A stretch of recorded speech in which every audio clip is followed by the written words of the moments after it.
Good morning.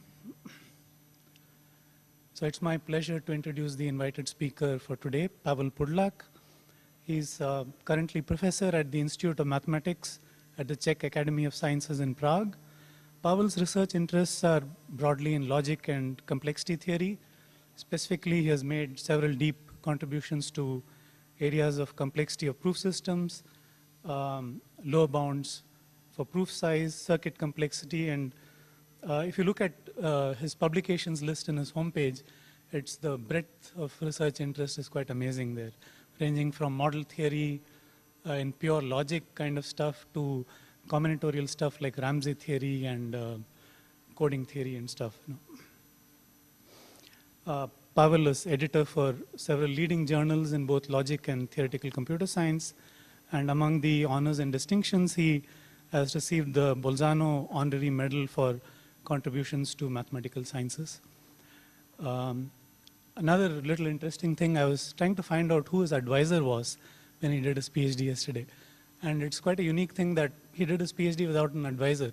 Way back in 1978, it was possible in Prague. Okay? Not even a nominal one. I give you Pavel Pudlak.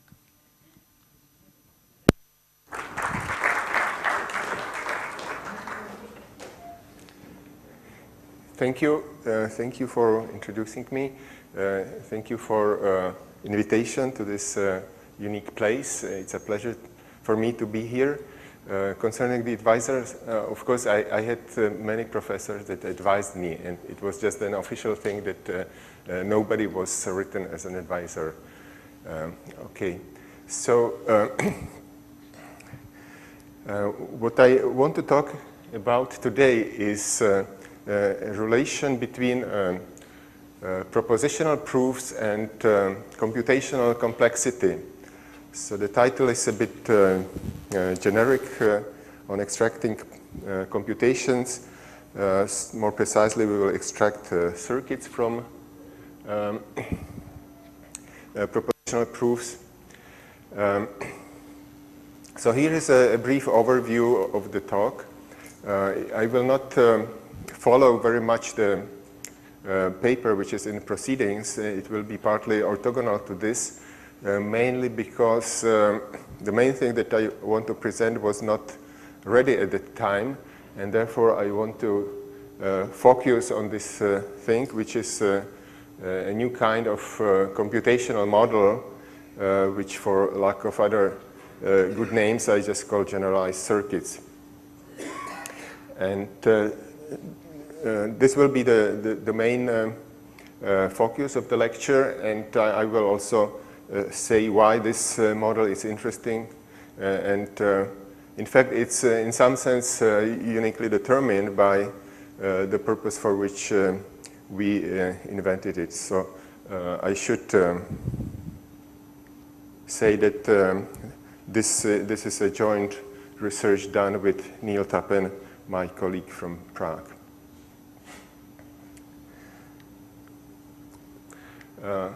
As I said, this is something really new, so all this is a work in progress, so that there may be some small gaps or imprecisions, but I think it's interesting to look at really new things at conferences, to learn as quickly as possible what's going on, rather than give surveys of things that are old and that you can find on internet and elsewhere. And anyway, people give too many survey talks, and I don't like giving too many survey talks myself.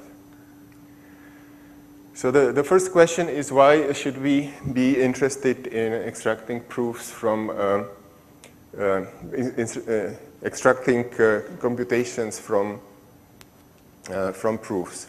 In general, if we take a proof in general, also first order proofs, then this is a well-known subject, and it is especially studied in the context of intuitionistic logic. So if you don't know what it is, it doesn't matter. It's a kind of special kind of logic which has very constructive properties, in the sense that when you prove something, then you must really provide an example. If you prove the existence of something, you must really provide an example of the existing object. And this is stated very vaguely, but it can be made more precise by saying that there is an algorithm actually to construct the object effectively from given input data. And these things are very interesting, and they also have a lot of applications, especially in programming. So they use these intuitionistic systems to design programming languages, or rather proof checkers, or automated theorem, or systems for automated theorem proving. But this is just an aside to mention that what I'm going to do is not something completely new, that these things have been studied, but in rather different context. So my reason for studying the relation between proofs and computation is different. The question that I'm interested in are theoretical questions. So I would like to see whether there is a connection between complexity classes and things that are definable in logic. And in proof complexity, actually, one can show that there are very interesting connections between complexity classes and proof systems and first-order theories. But I'm not going to talk about this. This would be a topic for a whole survey lecture or maybe tutorial. But I'm mentioning this only briefly. And now, why this also may be interesting. If we have this relation between proofs and in first-order logic and propositional proofs, then we may be able to prove independence of sentences by proving lower bounds on the length of propositional proofs. So studying propositional proofs is not a question which is only interesting because we want to do something about propositional calculus, but it's interesting because potentially it can lead to results about first-order theories, and this is what would be much more interesting. But in this respect, there are so far, unfortunately, very weak results, and the reason is that it's very difficult to derive lower bounds for strong proof systems in propositional logic.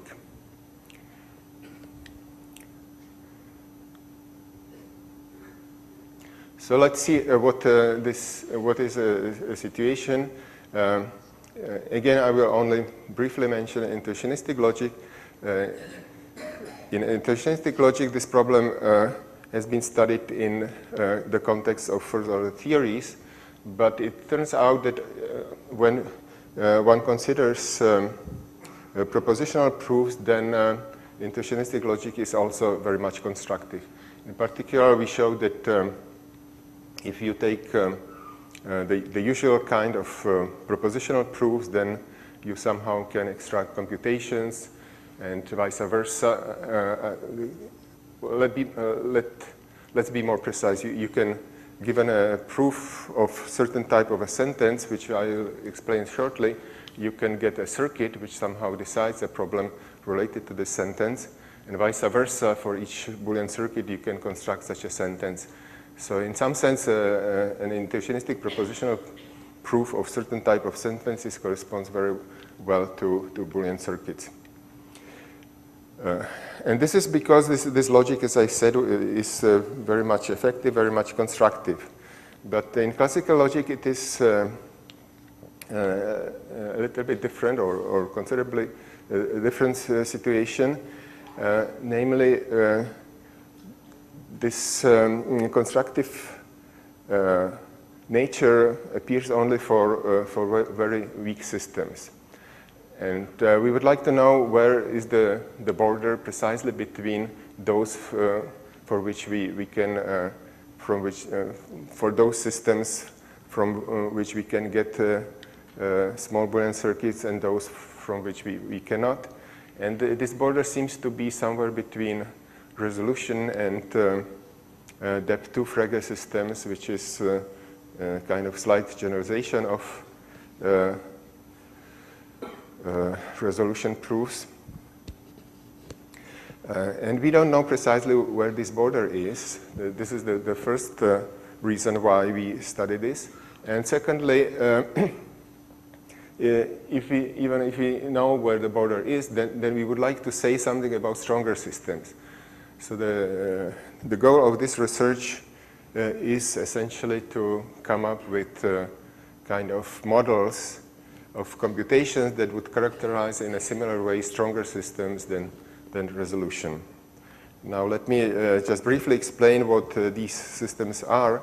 I suppose you know what the resolution system is. This is just a system based on clauses.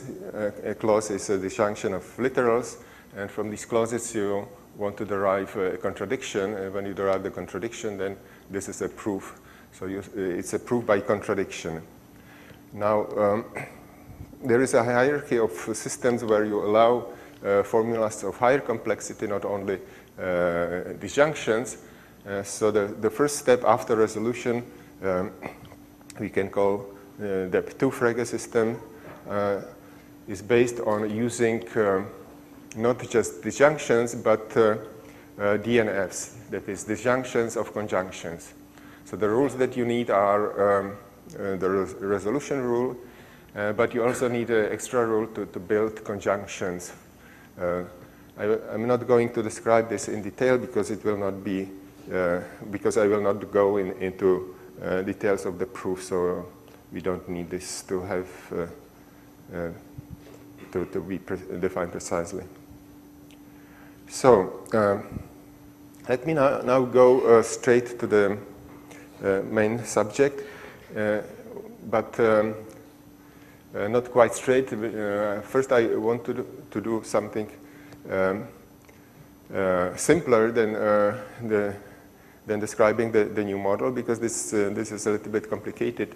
So I will explain Boolean circuits or a certain view of Boolean circuits. So excuse me that I'm defining Boolean circuits, but it will be important for understanding the next model.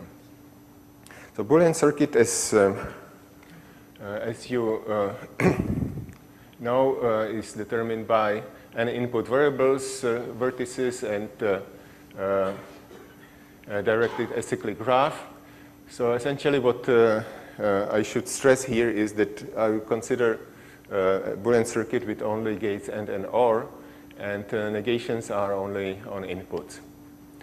And another thing is that I will view the circuit oriented in the way that it's oriented from the root, which is the output gate to the input gates, which is not natural usually, but it will be good for the model I want to introduce. So this is just what this is just standard definition, and let's look at the non-standard definition of what it means that a circuit computes 1 or computes 0. So here, unfortunately, there is a typo which I was not able to fix. So this should be switched with this. So conjunction should be switched with disjunctions. So a circuit, we can define that circuit rejects or computes 0 if there exists a subgraph which has fan out 2 at disjunctions and fan out 1 on conjunctions, and such that if we look at the leaves, they are only those which have value 0. So on the leaves we have literals. So if we get an input string A, then we get the value of the literal, so this will be the value of the leaf. And if circuit output 0, if and only if there is a structure like this, such that the leaves only hit zeros. And similarly, C accepts a string or computes 1 if there exists a subgraph which is dual. So now this is again switched, which means that it has fan out 1 at the disjunctions and fan out 2 at conjunctions. And all the leaves just hit the literals which get value 1. So let's look at an example. So this is a simple circuit. And now in this example, I think it's correct. It's not switched. So we indeed have branching 2 on disjunction and branching 1 on conjunction. And we want to show that for this input 1, 0, 1, the circuit outputs 0. So we witness this fact by this blue subgraph. Now, if you didn't get it, which I suppose you did, then the point is that if this is a disjunction and we should output 0, then there must be that both predecessors must get 0.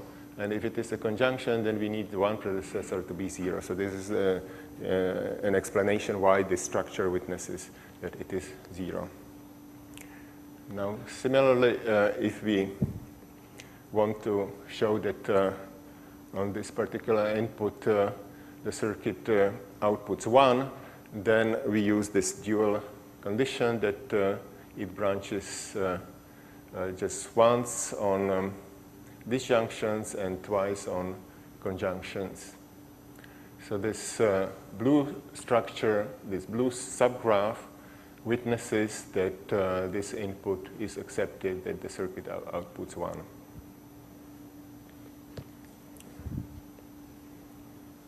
So please interrupt me if there's anything which is not clear, but I assume that all these things are elementary, but I can make mistakes, so it will be good to correct it. Now here is a simple statement which says that a circuit cannot accept and reject at the same time, the fact that we know very well. And the reason is that if you take, we can prove it by as follows. If you take two such structures, then there is a unique path from root to a leaf, because this condition of branching is dual. So if we consider those which are colored by the same color, then this subgraph has out degree 1,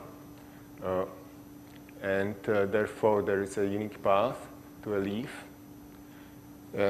And now, if blue accepts, then if this blue subgraph witnesses that the circuit rejects, then we should get 0 here. And if the green subgraph witnesses that we should accept, we should get 1 here. And this is not possible because the value there is just 1, and therefore a circuit cannot accept and reject. So this is a ridiculously complicated way of proving things that everybody knows and can prove much more efficiently. But let me give you another interpretation of a Boolean circuit, namely in terms of game theory. We can view these structures that I defined as winning strategies in some game. And the game is very simple. It's a two-player game. Let's call one player conjunction and the other disjunction. And it's played on the graph of the circuit, and they alternate according to which gate is on a particular vertex. If the gate is conjunction, then the conjunction player chooses where to go in this graph, and when the gate is disjunction, then the disjunction player chooses where to go.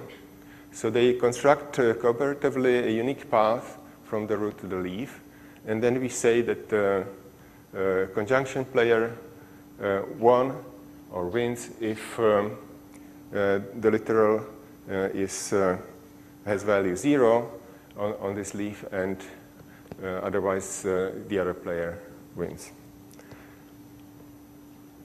Now,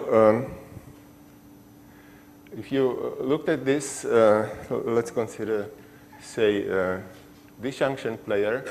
So this is just, this substructure is just a winning strategy for disjunction player, which ensures him to reach a leaf which is 1. So at this point, he can choose where to go, so he chooses this, and this vertex he cannot choose where to go, so we have to branch, and we have to ensure that wherever we branch, or he has to ensure that wherever he goes, then eventually he's going to win. Okay, so now comes the crucial definition, and this is the concept I temporarily call, or we temporarily call, generalized circuit. So this is a structure which basically looks like a Boolean circuit.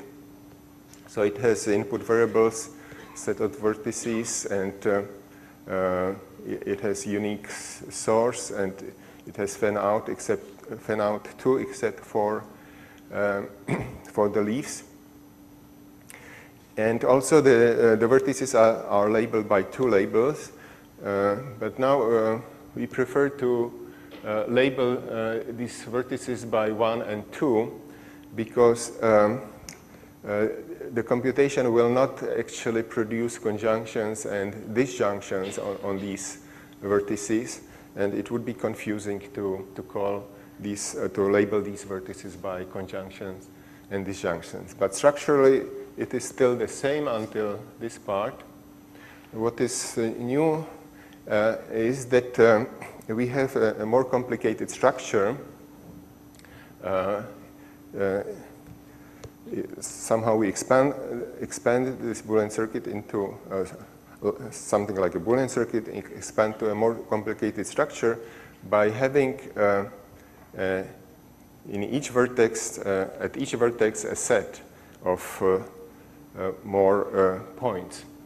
So this means that each vertex is connected, is associated with a set TS.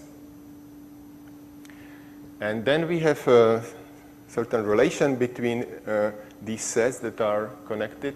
So if there is an arrow from S to S prime, there is a mapping going in the opposite direction from set TS prime to TS. I will denote this by red arrows in the picture. So this is the basic structure. And this structure has to satisfy the following conditions. Namely, it leaves the sets have size exactly 2. And I didn't say that there is a labeling of the leaves, but here it is implicit here, that these points inside of these sets are labeled xi and non-xi. So the structure of the leaves is uniform, whereas if you take an arbitrary vertex, then the set may have arbitrary size. In particular, the source vertex is just associated with an empty set, so there is no point inside. And the size of C is the sum of the sizes of these sets, which means that we may allow a lot of points to be in each of these sets associated with vertices. So it's something like if you take a circuit to consist of atoms, then this generalized circuit is something that we now take atoms, but also look in the inner structure of the atoms, and that there are elementary particles, and that there are connections between these particles in a molecule. These particles somehow interact. So this is just kind of way to remember what we are doing. Okay, so maybe this will be clearer on a picture. So here is such a structure. So as I said, the overall structure is very much like a Boolean circuit, but then we have these sets. Now it would be too difficult to draw all these arrows here. So what I did was I just sort of enlarge one particular pair of sets. Here there should be an arrow going in this direction. And if you have such a set, then there is a partial mapping going from this set to this set. So we should have these things between all these sets. Since it's on a partial mapping, it may be empty in general, but it may be empty, but in general, it is not empty. So this is the structure. So it's not that complicated. What is a bit more complicated is how we define the acceptance criterion and rejecting. So we say that an input A is accepted if there exists a subgraph that has fan out on one vertices and fan out on two vertices, and such that an extra condition is satisfied, and this is what we don't have in Boolean circuits. And the condition is that if you take this structure and take a leaf, and then you go backwards in this structure,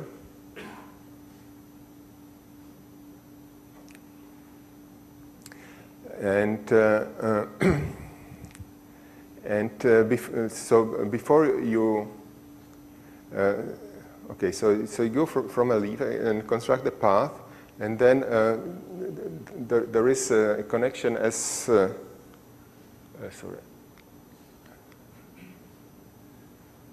There is this arc in the graph. So you cannot interrupt this path from the vertex in this situation if this path starts with a true literal. So it's so once again we take a true literal and then follow the path in the direction to the root, and then we should not we should continue the path whenever this is a one vertex. If it is a two vertex, then the path can be interrupted. So here it is maybe described more naturally. So above is the formal definition, but here it is something more understandable. So take a leaf and by true literal and take a path of these arrows starting at this particular point, and follow the subgraph R backwards. And then this path should not stop before one vertex.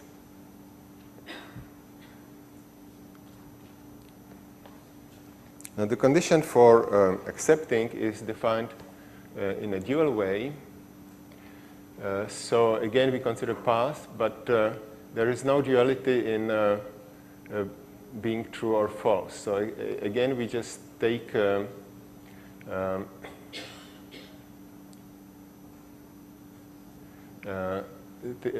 we take a path that okay, maybe this is better. We take a path composed of on the arrow. We start in TR, and again this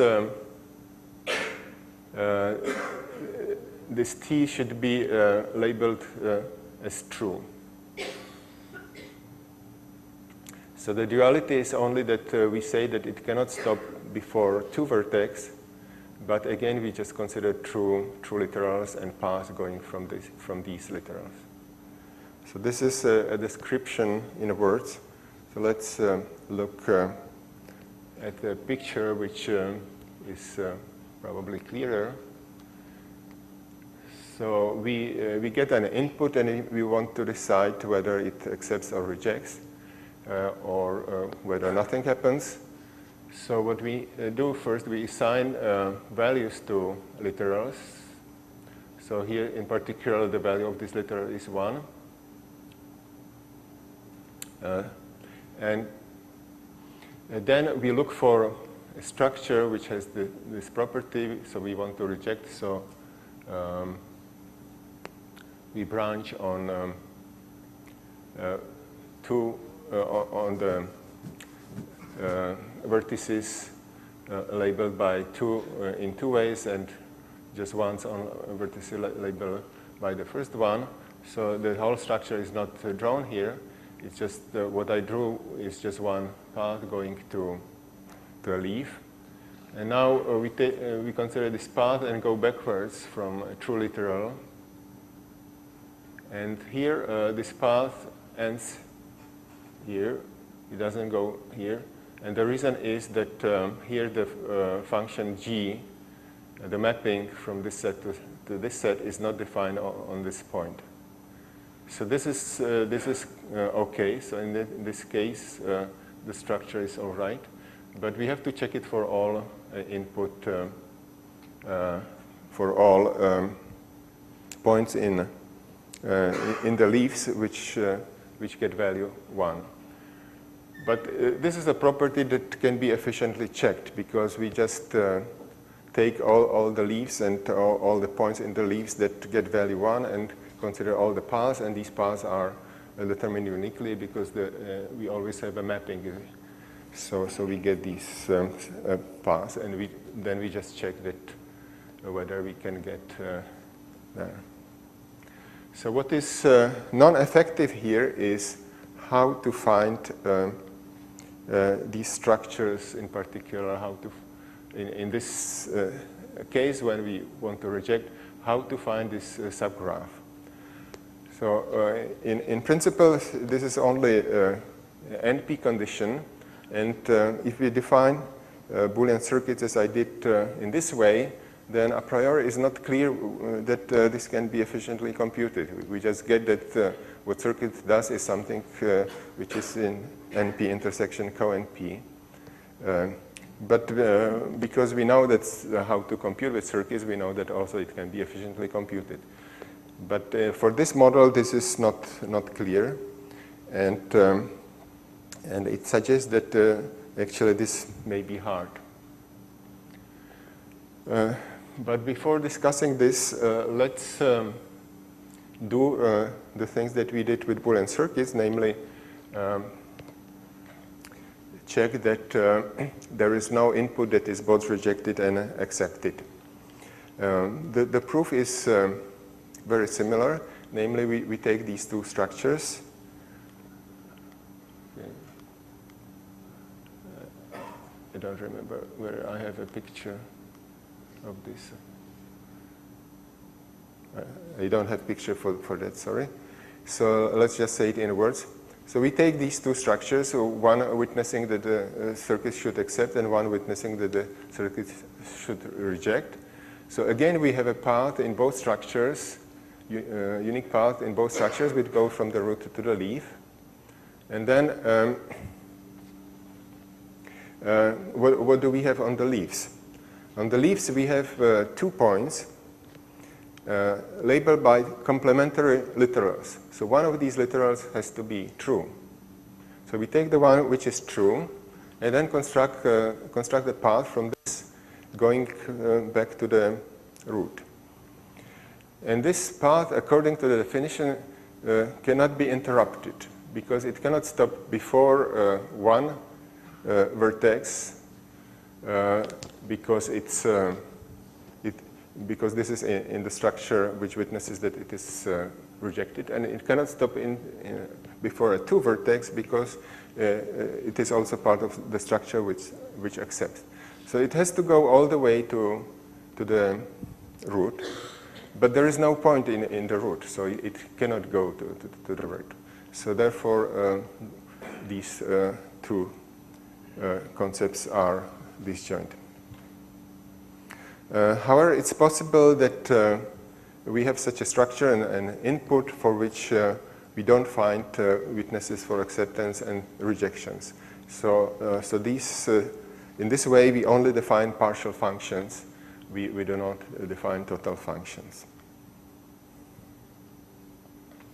The main question here is whether one can separate rejected inputs from accepted inputs by a circuit of polynomial time, or more generally, whether we can find an algorithm that for an input and a circuit, a general circuit would tell us that it is accepted or rejected, and perhaps say, I don't know, but it should work in such a way that whenever there is an accepting a witness for acceptance, then it should say 0, and otherwise it should say y. So in terms of circuits, it's like this. The question is that given a generalized circuit, can we find a regular Boolean circuit such that if C rejects, then C, the circuit would output 0, and if C accepts, it would output 1. And this C should be at most polynomially large. So, yes? if C neither rejects nor accepts, it's arbitrary. If C neither rejects nor accepts A, Then you can take anything, yes. And then there is no problem to separate these sets. Let me mention something that is also useful in order to understand what's going on. We can again view this as a game. Namely,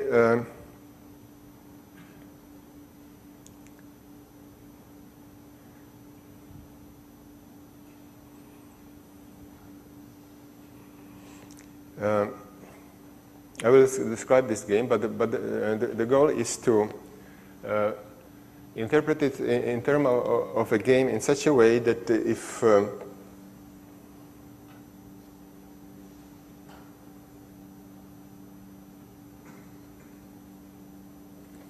okay, let's backtrack a little bit. So what I want to do is something that I don't really need for the rest of the talk, but it's interesting anyway. It may help to understand this model. Is to define a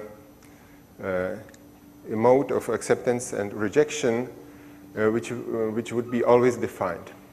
So now, in the previous definition, there were cases where for some input there is no witness for acceptance or rejection, so we don't know. But now if you look at this circuit as a kind of game, then we can define a total function related to this. So we extend the concept of acceptance. Oh, sorry, again, typo. So this should have been if it rejects, then this is 0, and if it accepts, then it is 1. So we want to extend these two sets so that they cover all inputs. And we will do it in the way that we will define a game. And if C rejects, then in this game, the first player has a winning strategy, and if it accepts, then the second player has a winning strategy. But the game will be defined totally, so that there are always, in this game, always one of the player wins and the other loses, and therefore there is always either a winning strategy for the first player or a winning strategy for the second player. So we know very well that if we have a finite game, then it's determined in the sense that there is always a winning strategy for one player. And then it turns out that these modes of rejecting and accepting are just special type of strategies, in a sense positional strategies, namely strategies that take into account only in which vertex we are, not in which way we reach this particular vertex in the graph. So yes, so here are the rules of the game.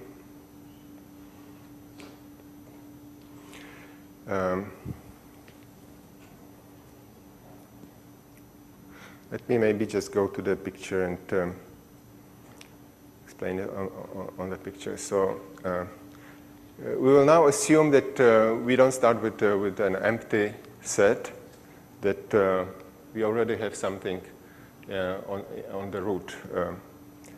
So these are the vertices, and these are the points inside, and we will have two colors, and we start with some coloring of these points in this bottom vertex, in the root, and then move the colors upwards until we reach a leaf.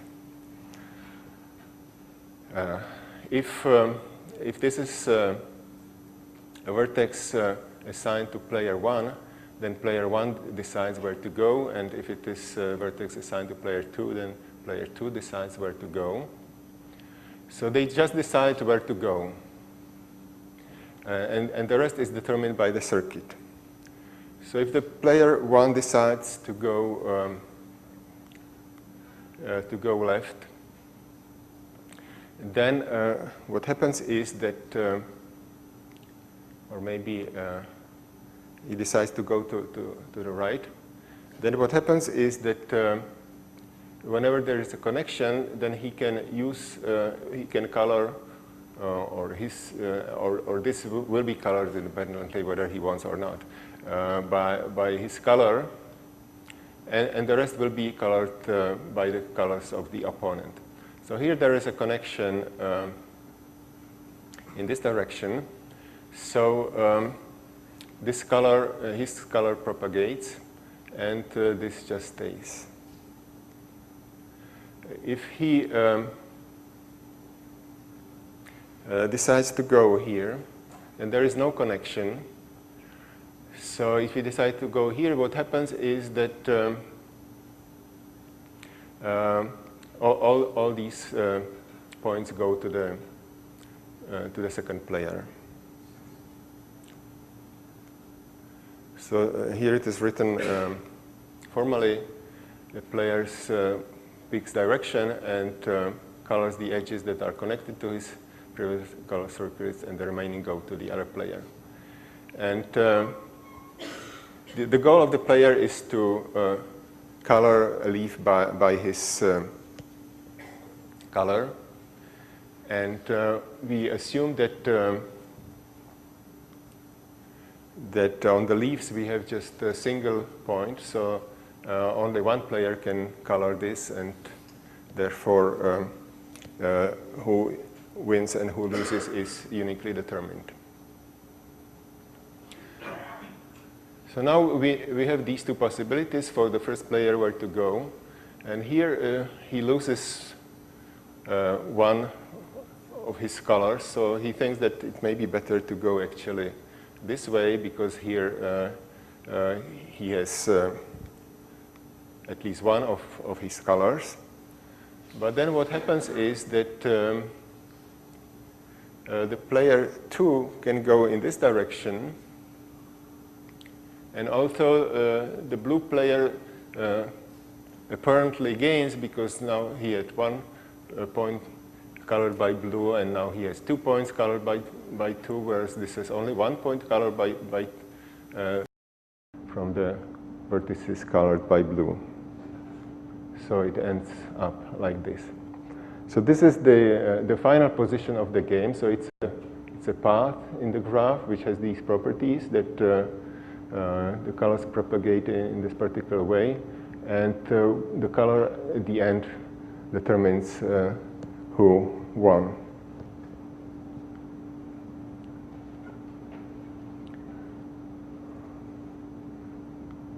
So what is a winning strategy here? Who has a winning strategy? In this particular example, player one actually has a winning strategy, and the strategy is not to be greedy and actually go in this direction where apparently he's losing. But what happens then is that he's again seemingly losing because in both situations, whether player 2 decides to go left and right, he will keep these two red points. But the problem is that from these two, that there is one vertex which is not connected with neither these nor these. So the player 1 will always be able to reach this vertex and color it by his color. So here the player 1 has a winning position, and therefore the game is determined for him. So this is the game that is connected with the circuits. And now let me just repeat that the way we defined acceptance and rejection was that these were strategies which only depended on which vertex we were. So here it's possible to reach this vertex in two possible ways. So the strategy which would ignore whether this was reached in this way or in this way would be called positional, and this would be used to define acceptance and rejection. So is this clear? Maybe now it's a good time to stop and ask questions. Okay, so now we start with some less trivial mathematics. So why is this model interesting?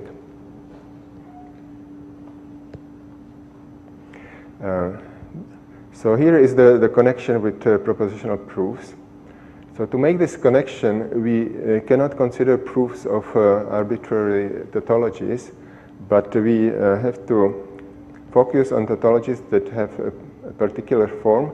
Namely, they are disjunctions of two formulas that share certain variables. In this case, these variables are x's, and they have some disjunct set of variables y and z. So if we have such a tautology and we substitute for the common variable, so then the resulting disjunction will be a disjunction of two formulas that do not have common variables. But if we assume that the original formula was a tautology, then this is also tautology. And if you have a tautology consisting of two formulas that have disjoint variables, then one of these has to be a tautology, or it may be both. And now this is the computational problem which is associated with such a tautology. And we can ask how difficult this problem is, and in particular we can ask whether we can determine one of these to be a tautology just knowing the input and knowing the tautology. And in general, this would mean if this would be possible to do in polynomial time, we would have to we would get that P is equal to P intersection Cohen P, which is not which is conjecture not to be true. So we consider a more interesting question, namely that not only we are given a tautology, but we are also given a proof of this tautology. And we ask whether this proof helps us to actually decide this computational problem. And let's make a definition that if we can do it in polynomial time, given a tautology and a proof, then that this proof system has feasible interpolation. So this is defined in terms of algorithms, but we can also define it in terms of circuits, which means that given a circuit, so if a proof system has feasible interpolation, then it means that if we have a proof, then we can construct a circuit which is polynomial in the size of the proof, such that if the circuit says 0, then this is a tautology. If the circuit says 1, then the other thing is a tautology. And all these started with a very nice theorem of Jan Krajíček that a resolution proof system has feasible interpolation property. So in case of resolution, we actually can decide this in polynomial time if we are given a proof. And this is the way in which we are able to associate computations, and in this case polynomial time computations, with a proof system. As I said, our goal with Neil Tappen is to extend this to stronger system, and we consider the next level, which are depth-2 Frege systems. And the result that we have so far is that that these generalized circuits are circuits that do the same as the usual Boolean circuit do for resolution. But now the general circuit do it for depth-2 Frege system. So if we have a depth-2 Frege system, then we get a sort of generalized interpolation property where these two things are decided by generalized circuits, but we have to state it more carefully. So instead of saying that because these circuits are not always defined, so instead of saying that if the circuit outputs 0, then it is a tautology, we have here that if this is satisfiable, then C rejects, and if this is and if the other is satisfiable, then the general circuit C accepts. So C is computing the Craig interval. Excuse me? The Craig interval. Yes, I didn't say why it is called interpolation, but it comes from Craig interpolation theorem, which is stated in terms of implications. So if you have an implication, then you can find, which is a tautology, then you can find an interpolon, which is something that is implied by the first formula and implies the other formula, which only uses variables, common variables. So now, instead of considering implication, we consider disjunction, and instead of considering formulas, we consider circuits, and so on. So I didn't want to go into these details because of lack of time, but the motivation or all this was very much inspired by Craig's interpolation theorem.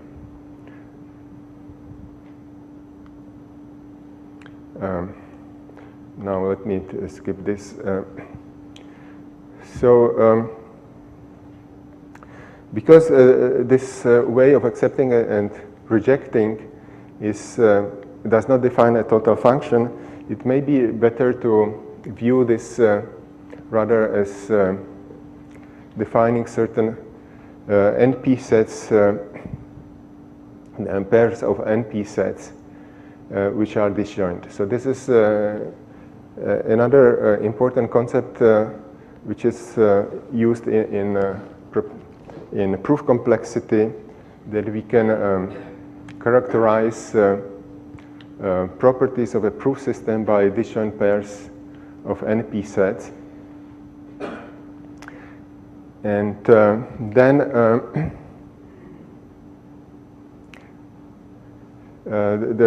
for such a pair, the main question is whether they are polynomially separable. Now, recall that the mode of accepting and rejecting was a kind of NP mode. So if we are asking whether we can decide this in polynomial time, this is like separating to NP sets. So all this can be restated in terms of disjoint pairs of NP sets.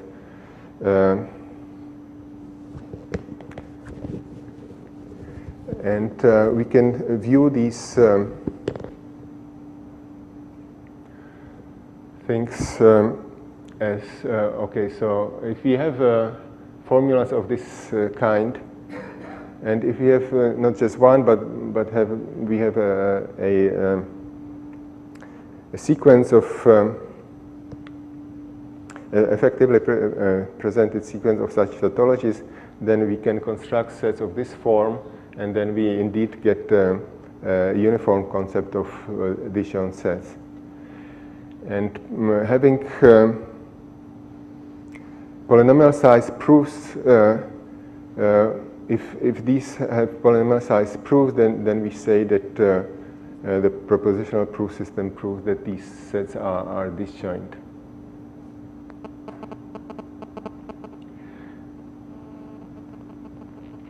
The question is to characterize for which disjoint NP pairs we can prove in the proof system that they are disjoint. And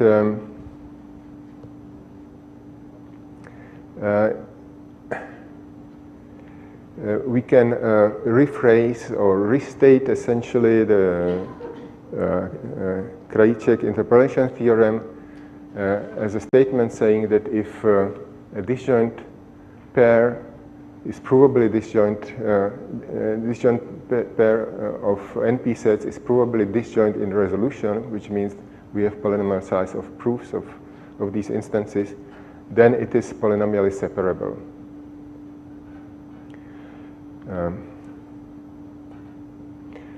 And here is the theorem that I wanted to say, because I will have to stop in a moment, but let me just state this theorem, because this theorem shows that the concept that we defined is sort of uniquely determined. Namely, a disjoint pair is provably disjoint in depth 2 Frege systems if there exists a system of polynomial size generalized circuit Cn such that they separate this set. So the connection with the interpolation theorem is that here it was polynomial separability, and here it is separability by these circuits. And here it is if and only if. So this concept is not an ad hoc concept that somehow proves one implication, but it's a precise characterization. So it's not, which means that this kind of circuits and acceptance and rejection is uniquely determined. Now I have a lot of other slides, but unfortunately my time is over. So let me just briefly state some conclusion. So we have defined a computational model in order to characterize the power of depth 2 Frege systems, and this model can be used to estimate complexity, other problems, perhaps for which whose complexity is so far unknown. Okay, thank you.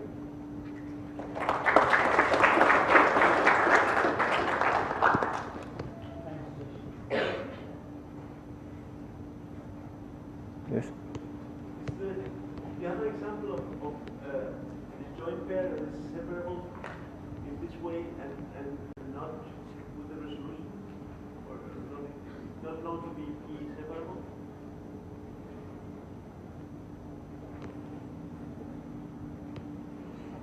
Yes, the question is, of course, if there is a natural such a pair, because we can just take these circuits and define this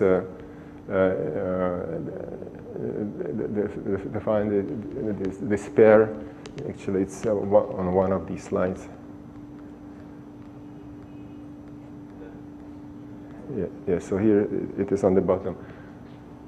So we can artificially define such a pair by using the concept of generalized circuit. So it's a combinatorial definition of such a pair, and we don't know how to separate it in resolution. So the existence of such a pair, if it is possible, if it is not possible to separate it, then this would be an example. But unfortunately, I don't have an explicit example that would come from some mathematical problem.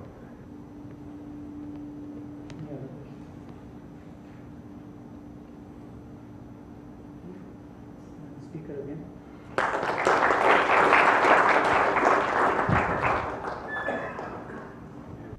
Welcome everyone to this special session of FST-TCS.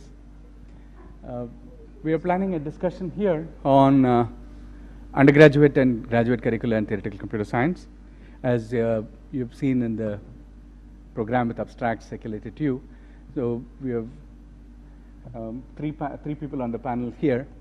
We'll have, I'll make some introductory remarks, and then we'll have Somnath talking about theory curricula over 3 decades. And then we'll have Mike talking about the mission and attitude of theoretical computer science. Then we can take a 10-minute break for some quick interventions that people want to make. And then we would have Madhavan talking about theory and practice. And then it would be open for discussion for everyone to make contributions. So let me just start with a few remarks. Basically, how do we visualize the computer science graduate in the years to come? So, say within a decade. I mean, long run, of course, we are all dead. So,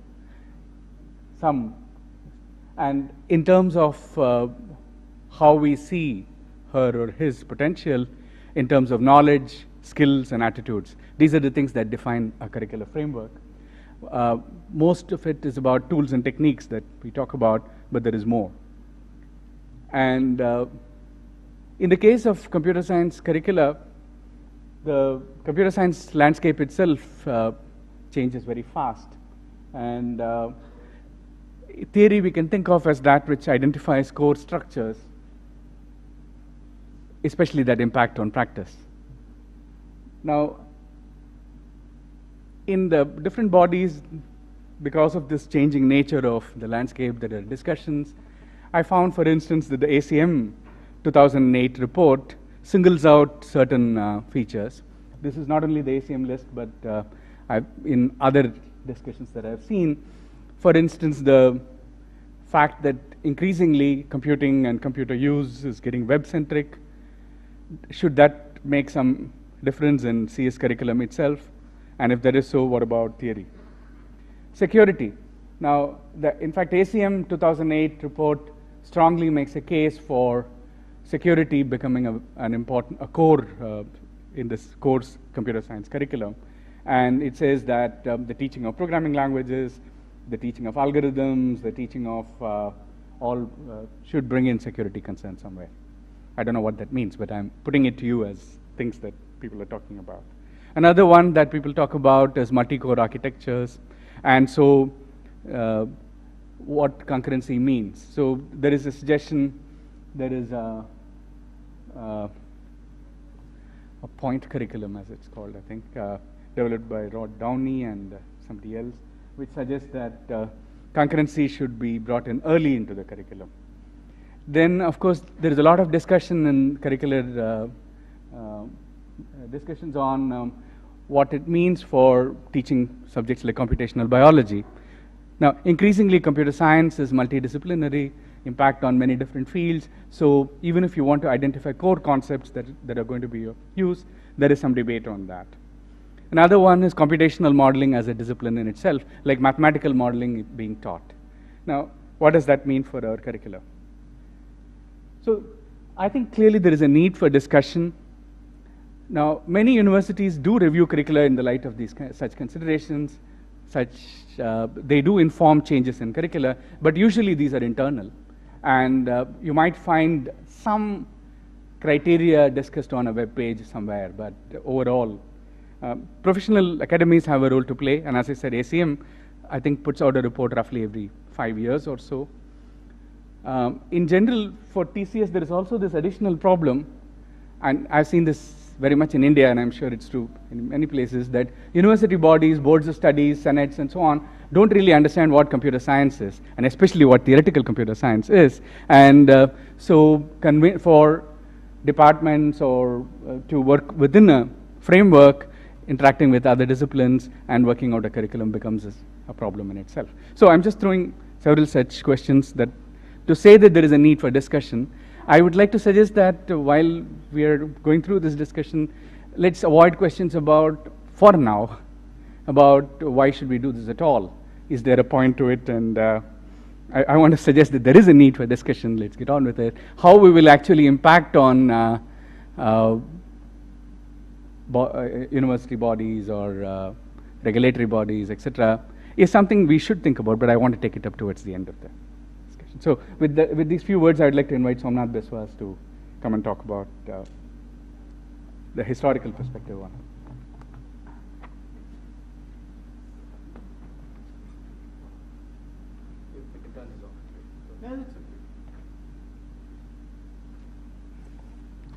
See, I was thinking, why should one look at history of 3 or 4 decades of computer science? Other than history in itself is interesting, but the possibly another reason is to learn. I mean, see, there are some concrete problems that we face in our institution while teaching computer science, that discrete maths course, for example, is not clear what we should teach. Now, is there anything to learn from the history to find out to extrapolate what kind of mathematical needs from mathematics should we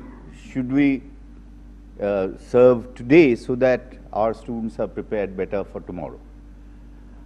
Another concrete problem, I don't know, many people we face, that what is the first programming language that we should teach?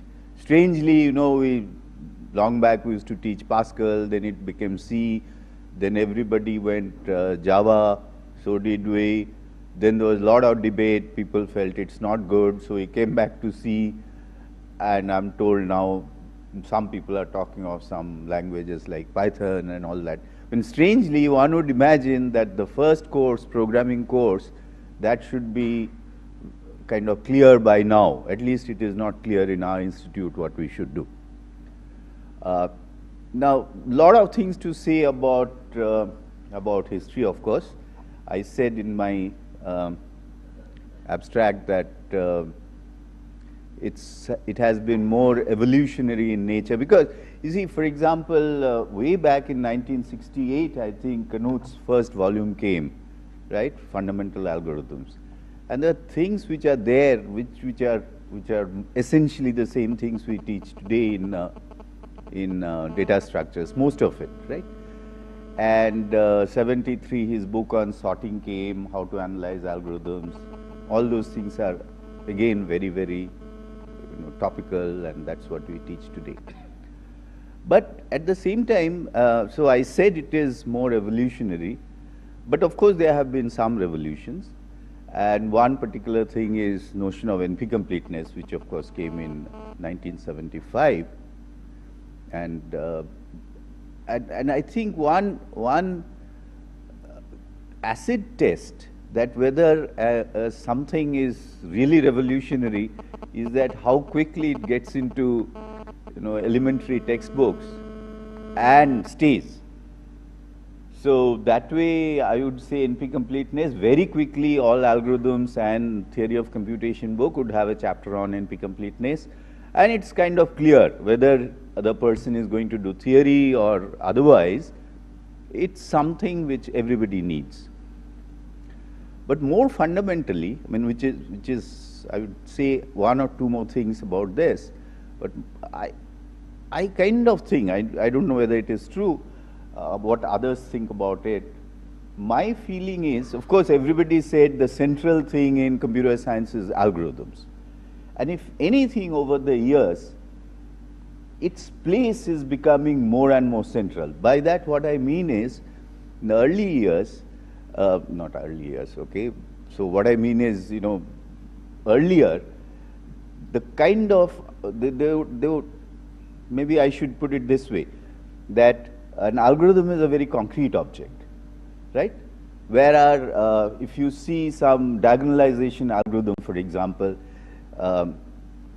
going to Gödel's theorem, those are, you know, some kind of, if I may say, some kind of abstract way of proving something. Now, early years, Turing, etc., there was more, I would say, emphasis on that abstract part. Of course, the notion of universal Turing machine is an algorithm, but what, in a way, what has happened is that even things like lower bounds, today, you talk in terms of giving an algorithm. There is one paradigm of proving lower bound would be to get a better and better pseudorandom generator, which is that you want an algorithm for doing something.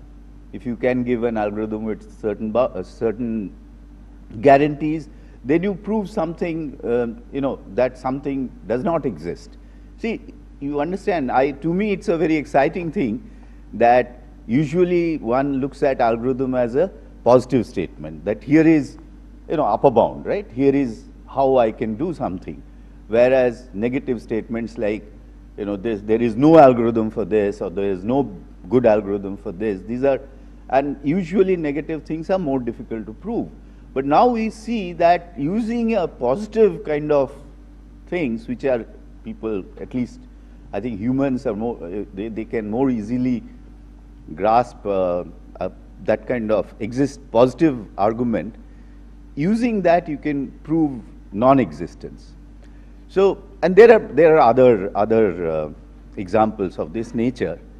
So, again, going back to history, what I'm trying to say, you know, a good algorithm, maybe one today, at one time we neglected.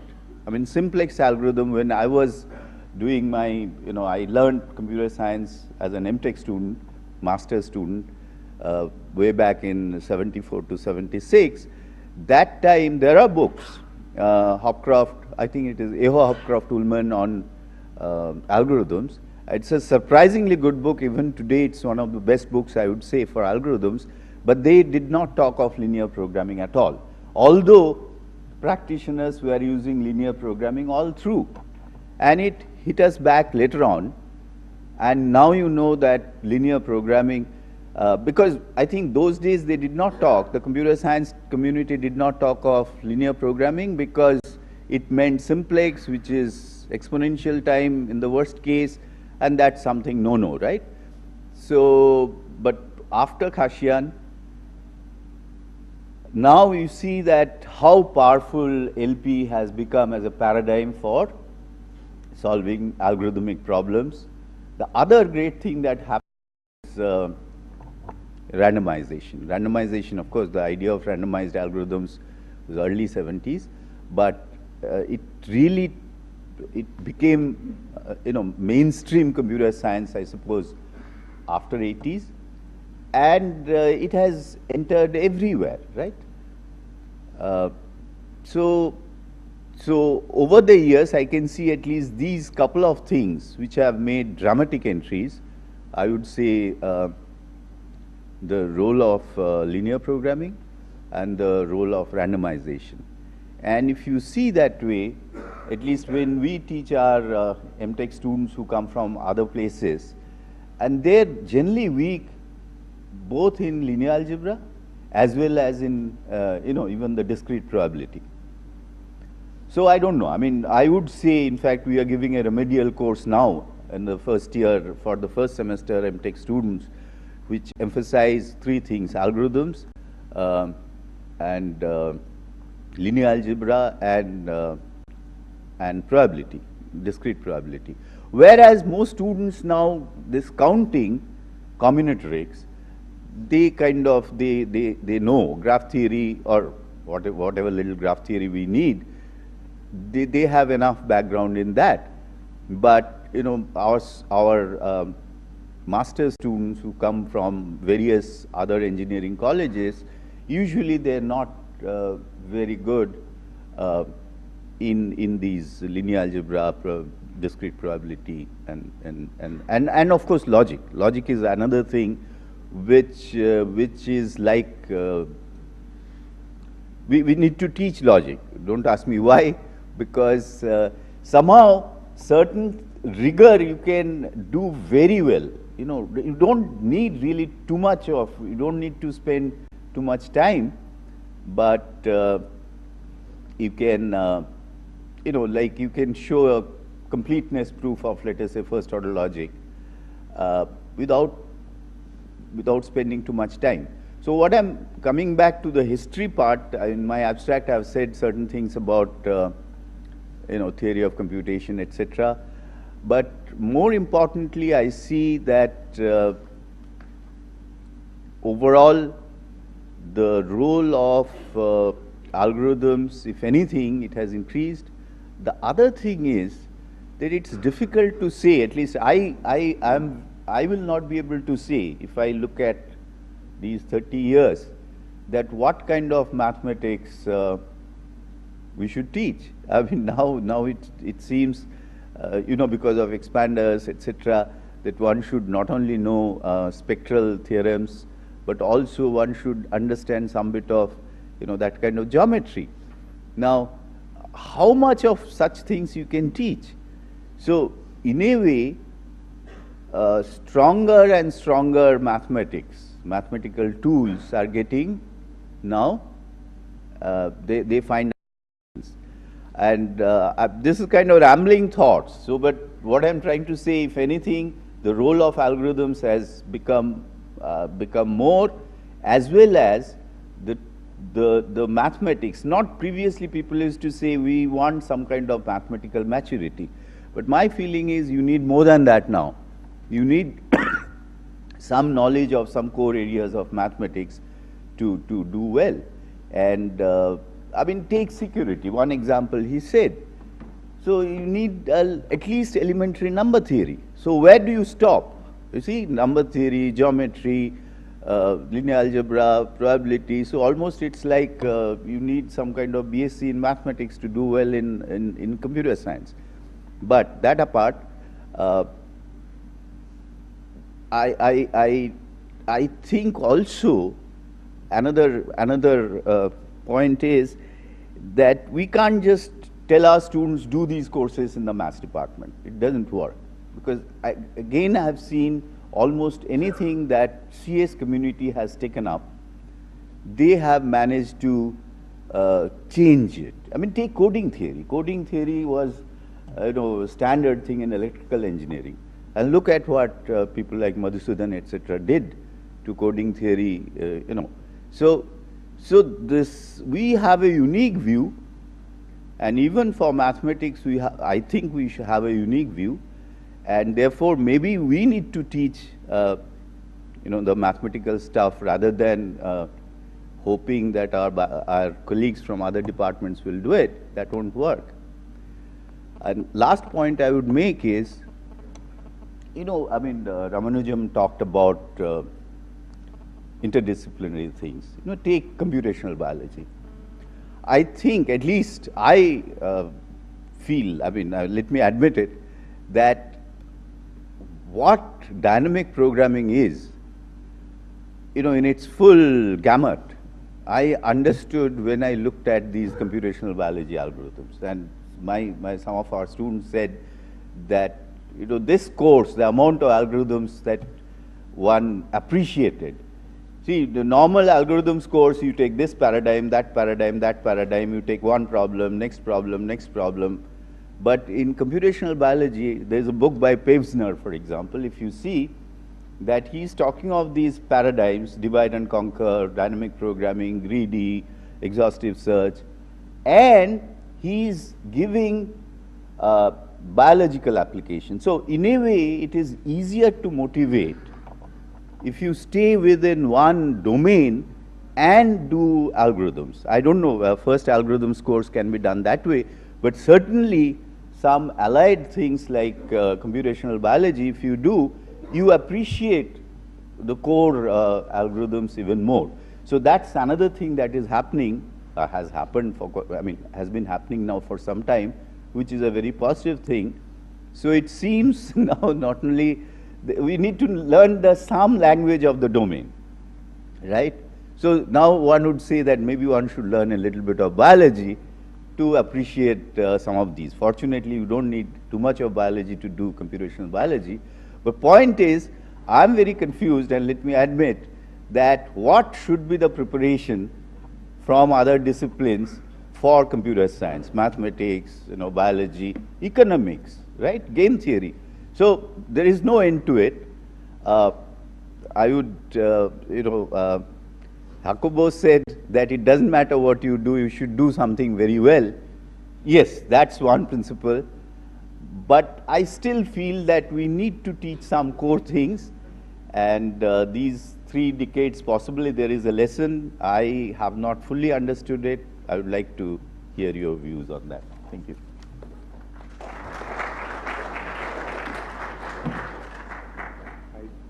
I now call Mike Phillips for his intervention.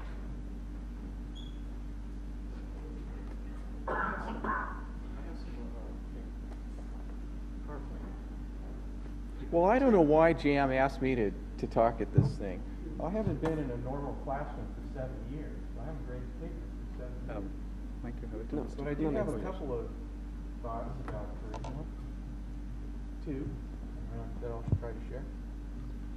And I do bump into curriculum. I do theoretical computer science, as you know, there's theology here. And one of the areas that we bump into curriculum on a regular basis is with this project of communicating theoretical computer science to little kids. I don't know if everybody knows about this, but it's a very worthy cause, and we have a lot of great material. You can have a lot of fun with 5, 6, 7, 8, 9, 10-year-olds doing theoretical computer science. Okay, so there's this website of sort of advertising. Here's Tim Bell. He does software engineering. It's these theoretical semantics and correctness of programs, so forth, as many people here do. And I'm more in algorithms and complexity. But there's plenty of stuff all over the place that you could do with little kids and that they should see. So you bump into curriculum when you go into a classroom and the teacher says, well, what's this got to do with the curriculum? And the answer is, nowadays, very little. So I really kind of disagree with Professor Biswas that the acid test of significant material is how rapidly it is absorbed into curriculum. We've had, in some sense, great success with Computer Science Unplugged, a quasi-success. It's not in any curriculum. Curriculum at that level is totally resistant to changing from 1890 shopkeeper arithmetic. It's locked up by and large. Now there's a little bit of movement. There's a little bit of movement in Scotland. It's using some discrete math, but the landscape of curriculum is occupied. Nevertheless, this kind of quasi-curriculum is extremely important, and it's important for us to get it out there. My mission is to talk about curriculum and attitude. Okay, so you know we've got this good stuff. You can run sorting networks with, actually you've done it with 4-year-olds, 6-year-olds. And if you work at it, you can connect it a little bit to what the official math curriculum is, things like larger and smaller. But it's a complex issue about curriculum at all levels, in my opinion. Some more pictures of this. Here we are out in another sorting network experience. And graph coloring and complexity and the things that nobody knows, like whether there's a fast algorithm for 3 coloring. You always remind them that it's worth $1 million, but they'll probably never pick it up because the black helicopters would come if they had a fast algorithm and kidnap them. They like to hear stuff like that. So it's a lot of fun you can have, and it's a worthy cause. I don't know how you get it into the curriculum. It certainly hasn't been rapidly absorbed into any curriculum anywhere. Okay. Now, at one of these, there was a classroom in a classroom in Idaho. Six-year-olds, first grade classroom, Prudy Heimsch. Everybody in town wanted their kid in Prudy's classroom, their first grade classroom. And so we used to go in and do graph theory and stuff with Prudy. And one day we asked, Prudy, do you have any goals with the kids, any particular goals for the kids in your classroom? And she said, yes, I do. I have 3 goals. I have 3 goals. I want my students to communicate. I want them to be able to formulate a project of their own choosing and carry it through to completion. And I want them to be able to think about their own thinking. Now this, in a sense, is curriculum. This is her objectives. And I think that any answer to what should be the theoretical computer science curriculum should include these objectives. In fact, the field of theoretical computer science, it would be good if it fulfilled these objectives. Well, that's my first point from one line of experience. And my second source of experience with curriculum is this multivariate revolution in algorithms and complexity. This is beyond P versus NP. It's moving into the undergraduate curriculum at a glacial pace. I think it's a big deal. It's been expanding rapidly, although it's been around for 25 years. And as a field of theoretical computer science, it's doing quite well. It's well-funded. It has an enormous energetic community. It has lots of open problems. It connects well with applications. We're doing great. And the reason why is because, in my opinion, we are able to offer strong and interesting answers to these questions. In my opinion, one of the reasons why theoretical computer science in North America, for example, has been in a state of crisis for 10 years and in a state of retreat from many curriculums in many colleges. Courses in theoretical computer science are no longer required in many places, is because the field itself, the field of theoretical computer science, getting back to a point of Jam, he said, university bodies are unclear about what computer science is really about. Is theoretical computer science clear about what theoretical computer science is about? Well, we should better start there. Okay, so now Francis has suggested that we do a little exercise to get into this fundamental question that, and the point will be in the end, that any curriculum for theoretical computer science must embody an answer to these questions. Francis. Thank you, Mike. Well, I thought we'd do a little exercise to get ready for the discussion that Jam has promised us. So this is only going to take a few minutes, but I'd like each of us to sit next to somebody, preferably somebody we don't know too well, but that's probably impossible in our organization. But sit next to somebody so that you're in twos. Pairs is up. Okay, let's do it quickly. Everybody up, sit next to somebody. That you don't know.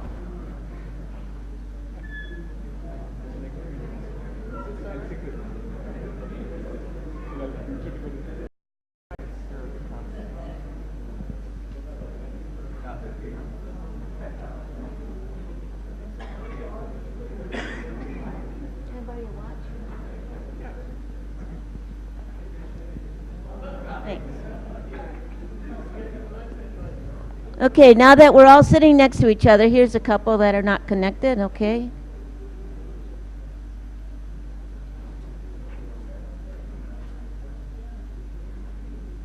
Thank you. So now we're going to take turns speaking. One person in each pair, raise your hand. One person in each pair. One person in each pair, raise your hand. Okay, you're going to listen. You're going to be the listeners, and the other person is going to be the speaker.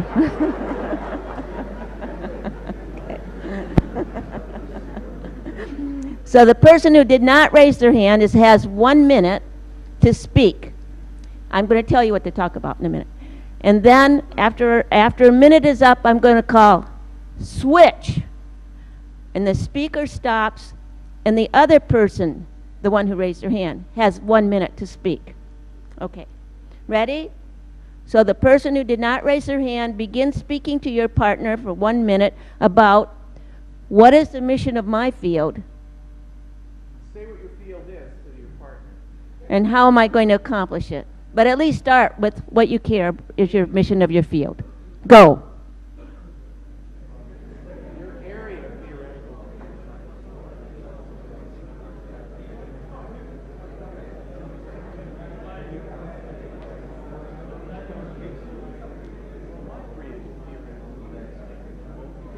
Talk, talk, talk.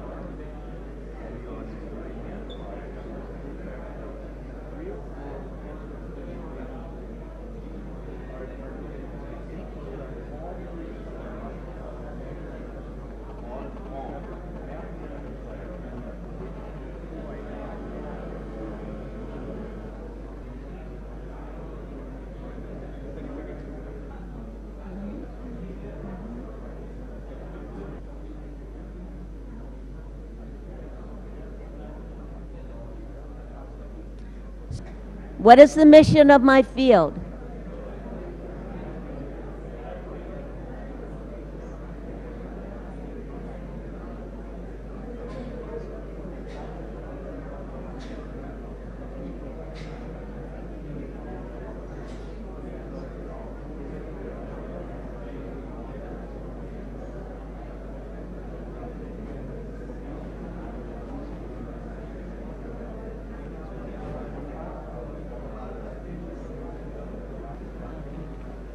Okay, stop. That was very quick, wasn't it? I bet you just got started. Mike? Yeah, well, the point is, that I'm trying to make is that answering these questions should be, that's what curriculum design is about. Okay? Oh. And also in the curriculum should be the ability to ask these kind of questions. That's something that we have to teach our students.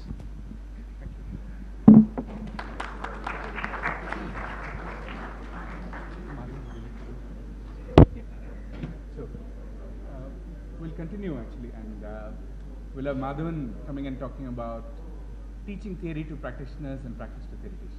So, and then we'll take it.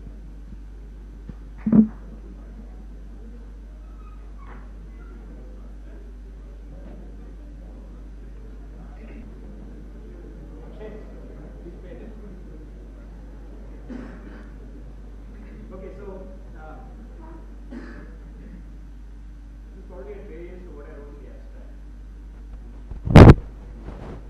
I hope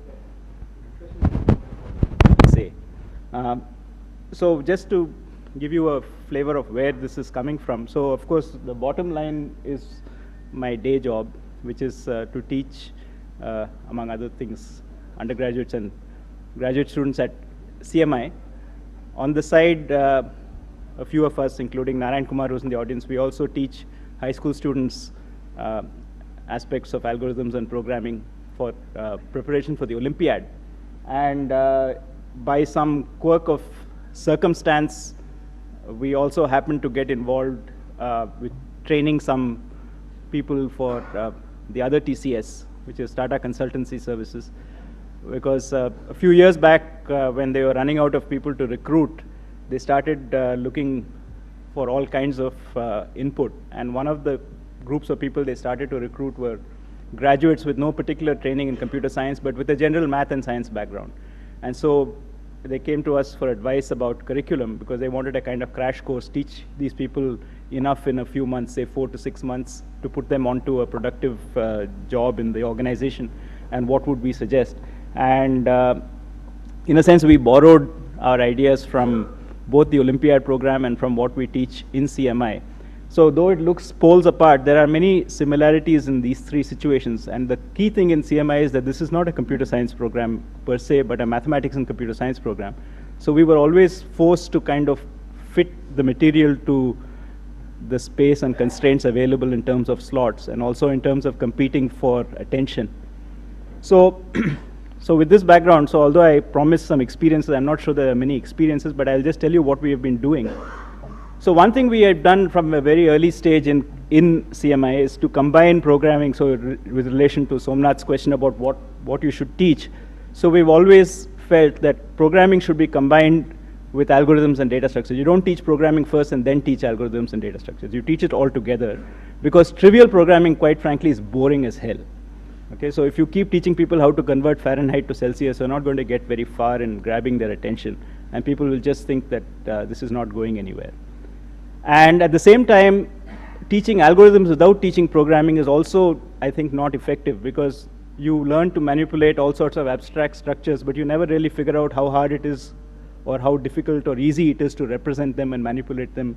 And very often in many of these things, your understanding of how these structures change and work becomes much clearer when you actually try to program them. And the other thing which is related to this is that I think it's important when we teach abstract ideas to connect them to reality as much as possible. So just as one example, I mean, if you're going to teach something like dynamic programming and you're going to teach longest common subsequence, then one interesting example is, for instance, diff in Unix, which computes the maximum match in some sense between two text files. It also brings in other issues of infinite alphabets versus finite alphabets and so on. So there are lots of ways in which you can take standard material which is covered in textbooks and make it a little more relevant or a little more immediately catching to a student. The other issue is one of programming languages. Now this is a style which is evolving, but this is more or less a sequence in which we do it in CMI. Okay, so we start with Haskell, which is a full semester, and then we teach Python and C in one semester, and then we have a programming languages course where we use Java as a vehicle to teach programming language principles, but actually we teach a reasonable amount of Java syntax. And there are very many different ways of understanding why we do this. So it seems to us that moving from declarative to imperative is a better sequence than the other way around, because declarative, so Haskell functional programming, it emphasizes the structure of the problem you're trying to solve, the inductive structure, the recursive structure, rather than moving a value from a name X to a name Y and then copying it and saving it for later and so on, which seems to, so it's like a kind of imperative programming at that level very often seems to be a bunch of micro instructions to move things around without getting a big picture of what you're trying to solve. And so understanding the structure of the problem seems to be much easier to convey. So you can teach quicksort, I claim, in the 4th week of a programming course if you're using functional programming. And this is very difficult to achieve in an imperative framework, because you have to spend a lot of time explaining what's going on with these names and these values and this memory and all this stuff. Okay. So memory management is a big issue also, and therefore C in that respect loses for me. And Python is better than C because you don't have to do memory. But Python has, every language has its own quirk, so it's not that anyone is a kind of magic bullet. Another probably useful thing to keep in mind is the more programming languages you teach people, the better it is, because they understand that individual languages have limitations and there are concepts which transcend these languages, and you have to understand the concepts you need to use and then try to see how best the language that you're using allows you to access these things. So in that sense, I think teaching programming languages and integrating it with principles of programming languages is important. Why is multiple inheritance not there in Java? It is there in C++. It is there in Python. Why is it that some languages choose to allow certain features, they don't allow certain other features?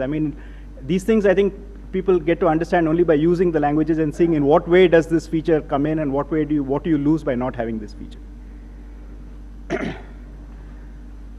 So my general feeling with all sort of theory-related courses, and primarily, I guess, this is to do with algorithms, but also I would say, and as I mentioned, I think in my abstract, when I say theory, I mean also programming language theory or database theory and stuff like this. Anything which involves some mathematical analysis or some model of computation.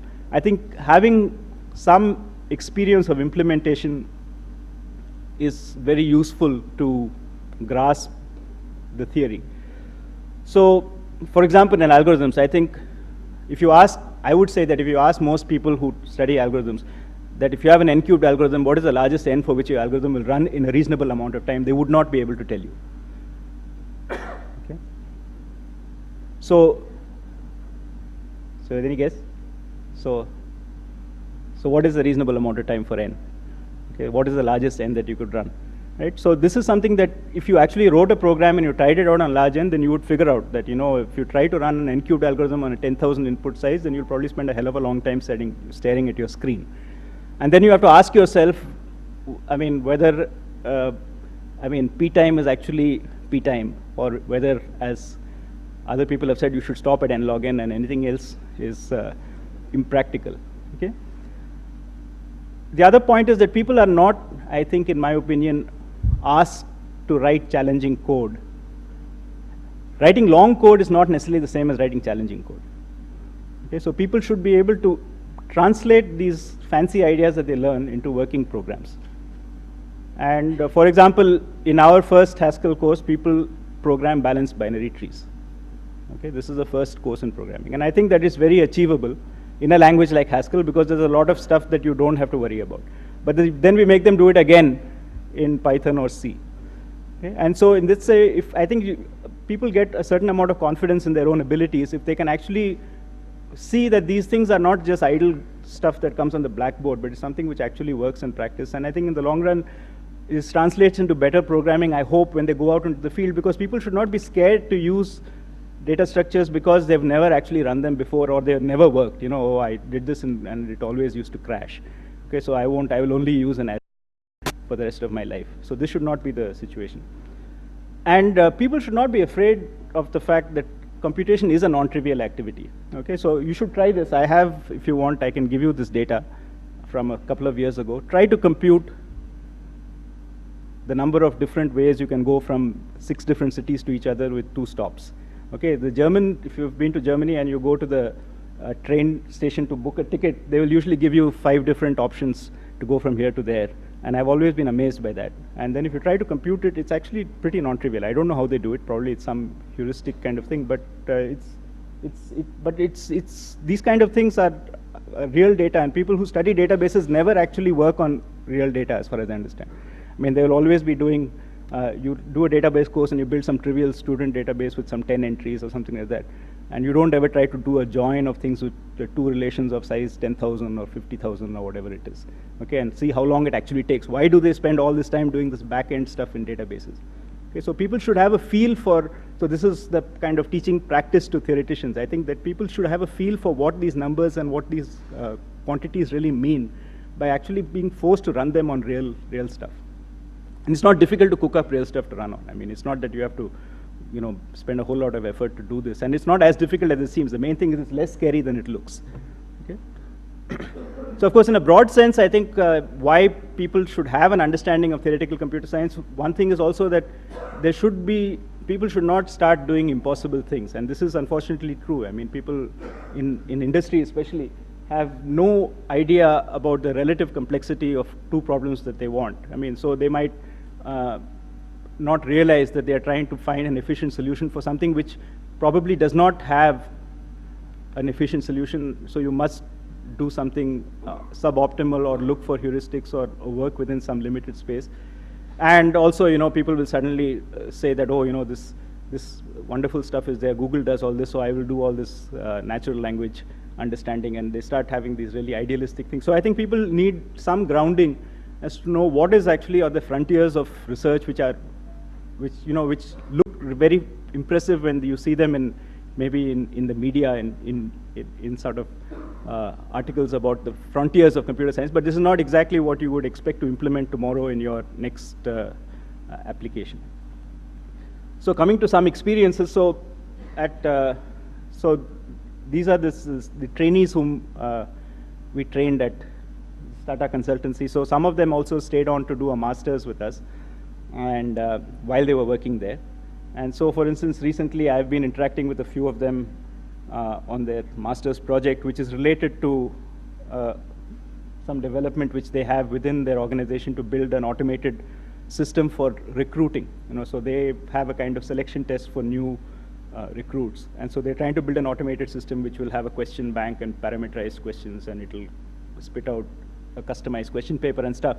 And then, of course, they first tested it out with some 200 students, and then they found that they have 100,000 students, and whatever they did doesn't work, right? So so then very quickly they start understanding that your database has to be organized properly, and then you have to build things like these famous, B+ trees and all, which you learn about databases. You actually need these indices in your tables, and you need to do some pre-processing. So you need to actually, you can't compute everything on the fly. You have to build some kind of auxiliary tables.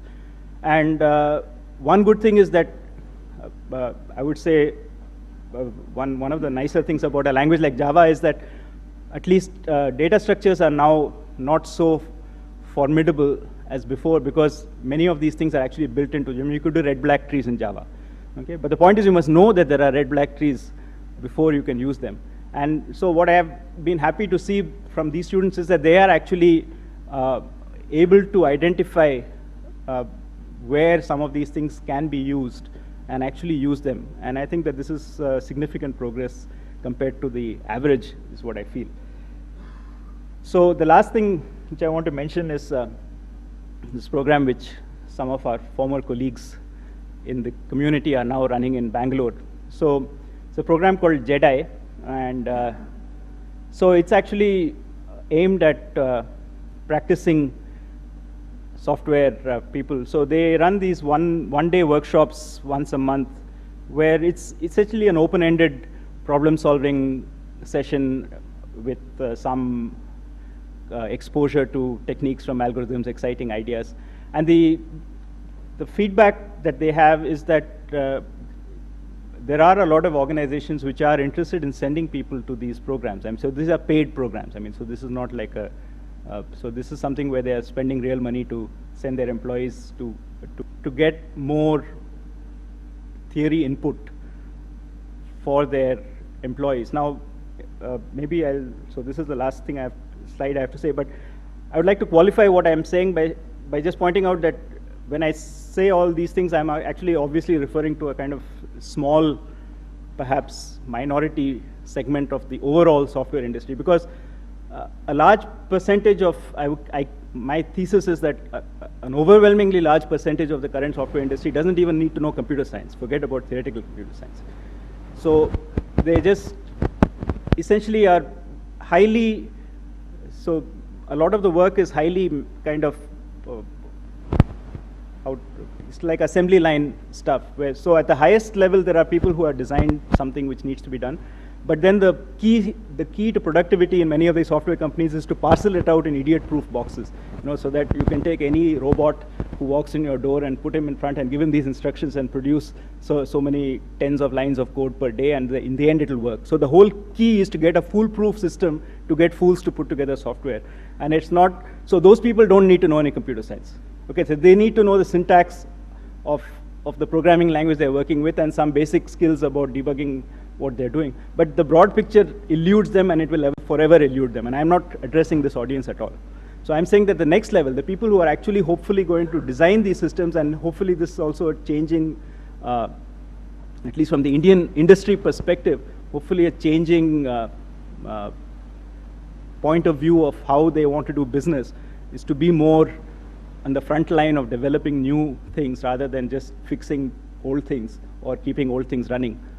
That they would really need to have, I think, a better understanding of the fundamentals. And this is not being done for various reasons, which we can get into in a discussion, but largely one, because our curriculum, even though it might be in place and not in retreat, as Mike was saying, maybe in the US thing, it is not well taught because the teachers are not trained outside a very few institutions. So people really come out with a very hazy idea about all aspects of what we call theoretical computer science, and something has to be done to address this in the long run, I think. So I think I'll stop with that, and maybe we can go on.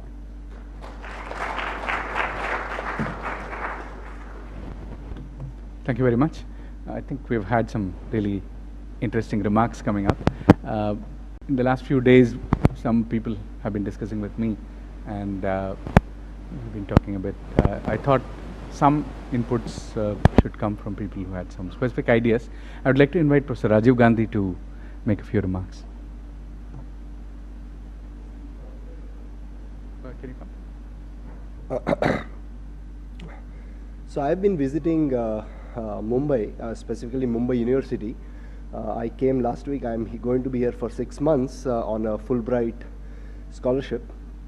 And So, based on what Madhavan was saying, I mean, how do we train students at some of these colleges, I mean, the non-elite colleges, and that is one of the goals why I'm here. So the way it happened is the following. 2 years ago, I was visiting Mumbai, and I offered to give a lecture at VJTI, Bombay University College, and I gave a couple of hours of lecture, and then at the end of the lecture, when I was going home, there were a few students waiting outside the gate. And as soon as I was going out of the gate, the students caught hold of me, and then they asked me some questions, and they said, sir, if you can have your email address, we would like to keep in touch, and if you have any questions, we would like to ask some questions to you. So I gave them my email address. There was still, I gave this talk at the beginning of my visit here. And then, within the next 48 hours, I got an email from them. And they were asking me some questions, and mainly, basically, they wanted to get to the point that, sir, can you teach us more things? Okay, so very soon they got to the point, and I said, no problem. So these were 3 students, so I invited them to my parents' home, and I started spending hours a day with them. Right, so very soon then they said, sir, can we have more students? Okay, so now, of course, I said that, okay, my house is too small to accommodate more students, so why don't you book a room and we'll see. And I was going to go out of town, and after I come, I can give some lectures. So there were about 50, 60 students. They gathered from surrounding colleges, and they booked a room in VJTI, and I started giving lectures. And this was actually right after the 26/11 attack. So the security was at its height, and highest alert thing, and it was a task for them to get me into the college. And it was December, so the faculty were also not there, but the students somehow managed to get me in the college and book a room and so on. And for 12 hours, for 12 days, each day for 4 hours, I would give non-stop lectures. And it was probably the best experience in my working life, that I had this opportunity to interact with the students. And the students were absolutely fantastic. There was so to me, it's very clear that these students were far better than what I was when I was in their shoes. And to me, it was like a pity that they could not achieve more than what they were doing at that stage. So then I go back to US, and I get emails from the students after a few months. Sir, can we come to US to learn things more from you? Okay, now it is hard for NSF to fund Indian nationals. Okay, so what do I do? So I was talking to some of my colleagues there, and they said, well, there is something called Fulbright, which is the International Exchange of Scholars program, that you can use to go to India, and that way you can have more impact. And that is how I applied for a Fulbright scholarship, and that is how I am here. And the hope is to work with the students for an extended period of time, try to work with all students from freshman to senior level, and offer courses that they would not get to see. And after I went there, so in my Fulbright proposal I had given, and so they had asked, what would you teach? So I said, okay, I teach combinatorial optimization, this, that. I wrote some 3-4 pages. And then when I come here, I immediately I landed at 5 in the morning. At 10 o'clock, I was meeting with students.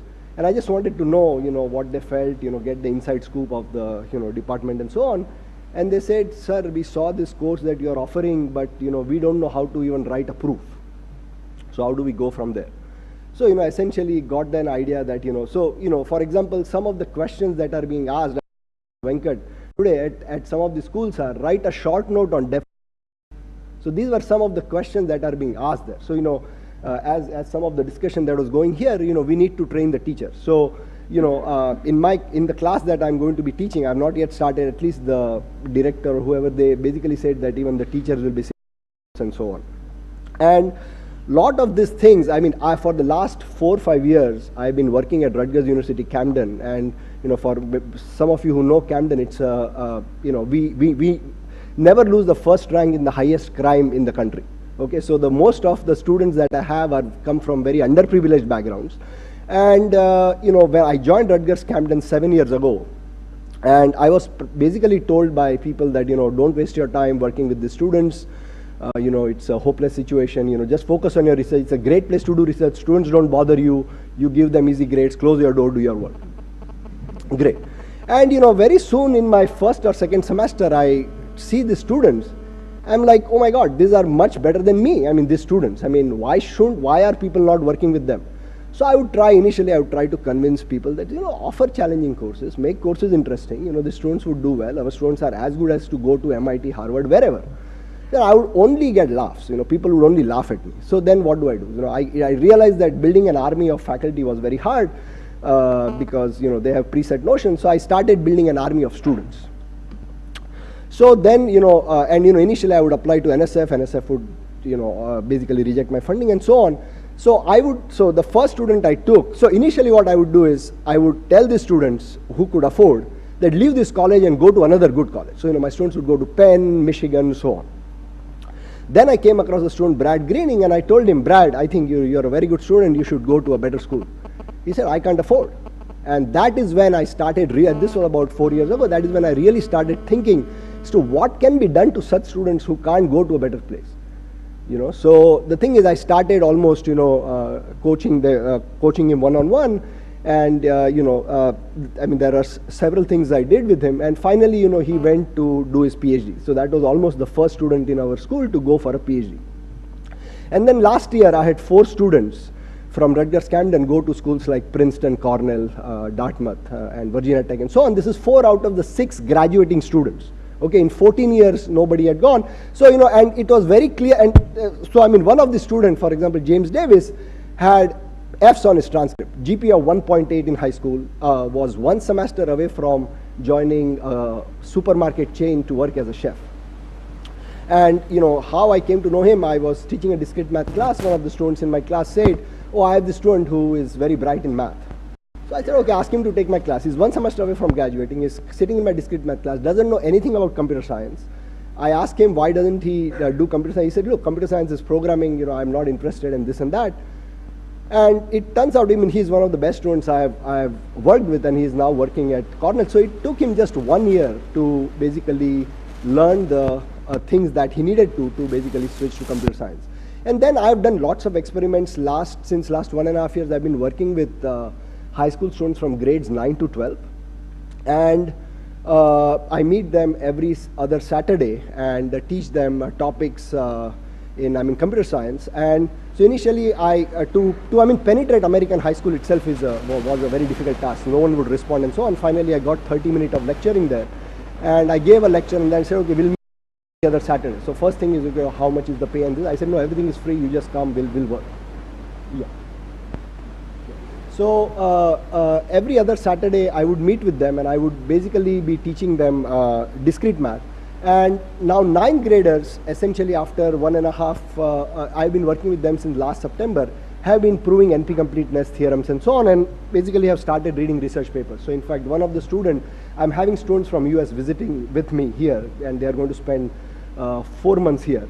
And one of them is just a high school graduate, and he has basically started doing research. So it is something I want to carry on with this experience that I've had, and try to do something at local colleges in India. So thank you.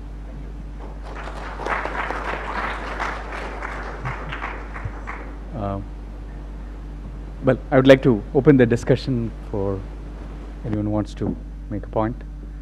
Of course, I would like to go next. Professor Prasad Sisla, you want to?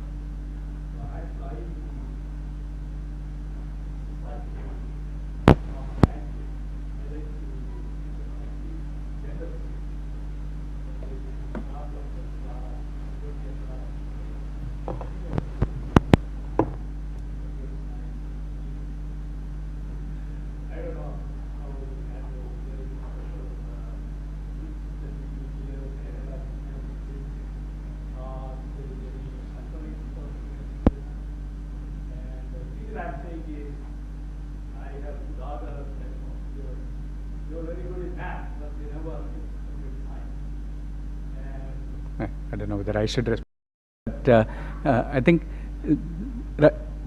last week the conference on the Grace Murray Hopper celebration of women in computing, that conference in India, it happened in India, and this I think happened last week in Bangalore.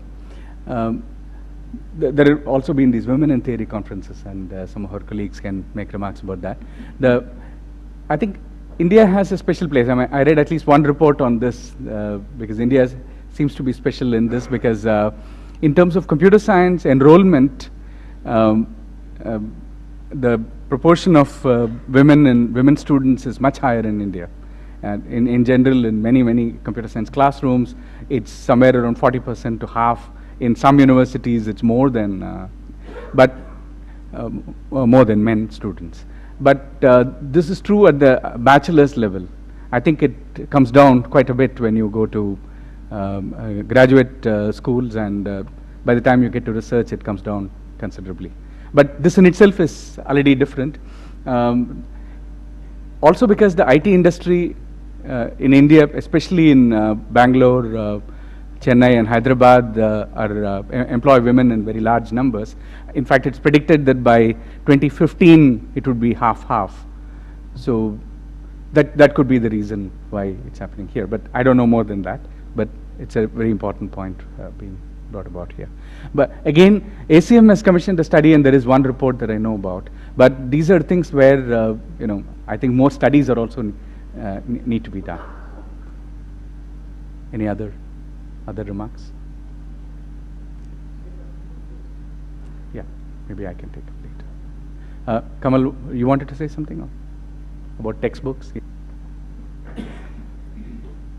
The importance of good textbooks was emphasized by Kamal. Sanjeeva?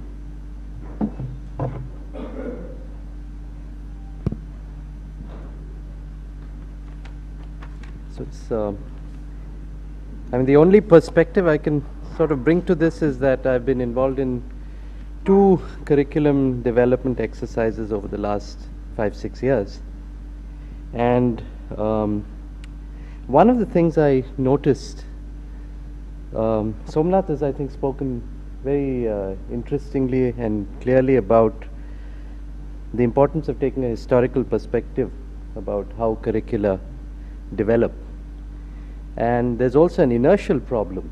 When you realize that something in your curriculum has to change, working within the frameworks, the existing curricular frameworks, to tinker with them turns out to be much harder than when you sit down and you say, oh, I think this should go in somewhere, and then the problem is where it goes in and what goes out in order to make space for it. So there's certain things that I can sort of give a couple of examples of where we sort of got stuck. But let me just sort of lighten the mood a bit. A couple of, about 25 years ago, one of my batchmates, says, I was working with some logicians in a company, and he says, well, I said, they're very much smarter than I am. And he says, well, but I get paid more than them. And he says, well, logicians, they understand their subject very well, but they don't quite understand algorithms, and particularly graph theory and combinatorics. And the fact that you know a little bit about this causes you to earn more than they do. About 10 years later, I heard a very sort of amusing thing said by Oded Mahler here, actually here. He said, no, it was in Hyderabad. He says, computer scientists are marked by their inability to do continuous mathematics. So if you want to know what kind of mathematics, we were a little lucky because we took a lot of math courses before we did our first programming course. And so the thing that Madhavan said, and this goes back to the title of a very important textbook that we used, or we referred to, we didn't quite get hold of the original in our days, but we used it somehow, is that algorithms plus data structures equals programming, and the importance of doing all 3 together is very important. And somehow when Somnath was talking about algorithms, I said, well, he's leaving out the other part, the other summoned to doing good computing, which is data structures. And data structures, and I think this is why I was a little puzzled that Madhavan had C somewhere in that list of languages which he had. In the 70s, the greats like Dijkstra and so on took out a potentially very dangerous thing in our programming vocabulary, namely gotos, right? In data structures too, there's as dangerous a thing, namely these references, these pointers, with which you can sort of shoot yourself in the head or impale yourself on them. And those are the sources of most wrong programs that we see. At least at the undergrad programs that we see most of them have to do with bad use of pointers. And I think it's been progress, and this question of which programming language, I'm all with Madhavan, going from declarative to the imperative. First you got to know what you want solved, and a general overview of how to solve it. You get into, the nitty-gritties of changing this and the ant-like way of solving a problem. So to answer that, do you teach one programming language? Well, of course you don't. Just like you don't give a carpenter just a hammer and say, now go stuff. You give them a saw, you give them a hammer, you give them a chisel, you give them a screwdriver, and then, then you hope to get some reasonable construction. But I think one of the other things that we find hard to do, I teach first and second year students and third year students a lot more than I teach graduate students nowadays, because the curricula have shrunk a bit. And one of the things that I find is that making the jump to looking at things more abstractly is very hard for many people. I think some of the problems come from school education. The CBSE, which is the main curricular development board that other boards follow, has taken out geometry, or at least it's removed large fragments of geometry from their class 6, class 7, class 8 syllabi. And what that does is that students don't know what a proof is. They don't see proofs. And proofs are very nice things in mathematics because they're very modular. You'll prove a lemma and use the lemma to prove a theorem. And one of the nice things about this whole discipline of computer science is that it's built up using modular structures. You build a large edifice using very simple building blocks. Now, of course, there's a problem, and when you say, should we introduce multi-core and so on, one of the things that I've noticed is that there are 3 places when you actually go and encounter things that you break modularity.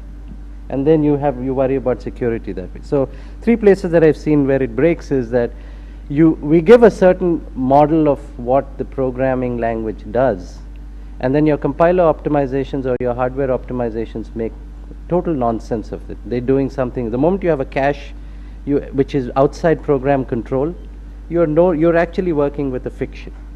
Likewise, you're working with a fiction in network stacks. You teach in networks courses this very nice ISO, OSI hierarchy, or the IP, TCP hierarchy, and what actually is out there breaks all those assumptions, and yet it works. So it works. I mean, I have a hypothesis of why it works, because there are different kinds of invariants which still didn't break when you change the structure. But these are things which are worth exploring at a research level. But we do try to teach them something which is oversimplified. And then we are surprised that when they actually go and implement it, their things don't quite work. So I think there's a lesson for us to also understand what we should be teaching them. We should be teaching them the nice building blocks. That's Lego land that you think. But then when you tell them, you can't build a real house with Lego, because you have to run wiring and you have to run plumbing and you have to do various other things, which is not there in Lego. Right. So I said also there was another thing which, when I was looking at the curricular thing, which is where we were trying to understand what kind of math. And I realized that for many years, up to maybe about 10 years back, the problems that computer science addressed were problems internal to computer science. So the mathematics that we had, the discrete math we had, graph theory, combinatorics, were very much internally directed. And then computers, and so I mean, that's why I'm using computer science, though I prefer calling it computing science. Computers have got so much faster and more compact and able to handle real problems that come from the outside world. And so now we have to look at data that is no longer synthetic or internal to the science. It's data coming from the real world, and this is where computational biology, or looking at large data spaces where you have to do web mining, comes in.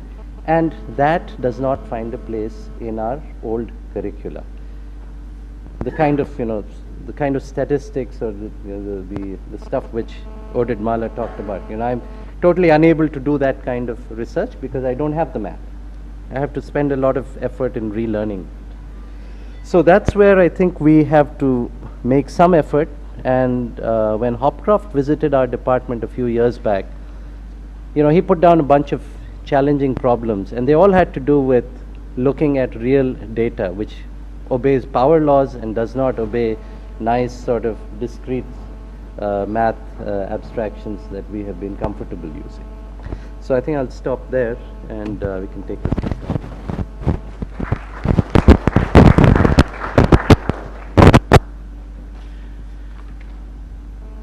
We have some friends participating from outside, so I don't know if they want to offer any comments. Kumar, you think Vijay, Vinay would have something to say? Or if he has some remark to offer, you can. Any others want to? Yeah. Sorry?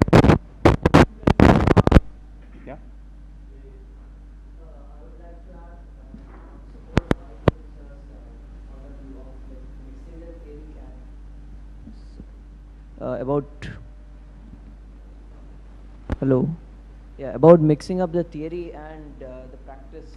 Actually the programming with my undergraduate friends is some who are like theorists, who are only theorists, like they don't implement, they don't program, etc. People who program don't know anything about theory. Like I just attended ACM ICPC contest, the programming contest. So it's like the trivial algorithm will be obviously n cube or n⁴ or exponential. And if you actually want to solve it within 1 second limit and all, you have to go to n log n algorithms, order of n algorithms. So actually there it comes at a view that like you have to understand everything about number theoretical approach and combinatorics, plus you have to be very good at data structures and this thing. So what I suggest is like implementation of a programming contest kind of environment in Indian school, in Indian undergraduate and everywhere, like actually brings a robust implementation of mixing the theory and this thing together. So it's like that's what I say. That's what I suggest because based on my experience. Thank you very much.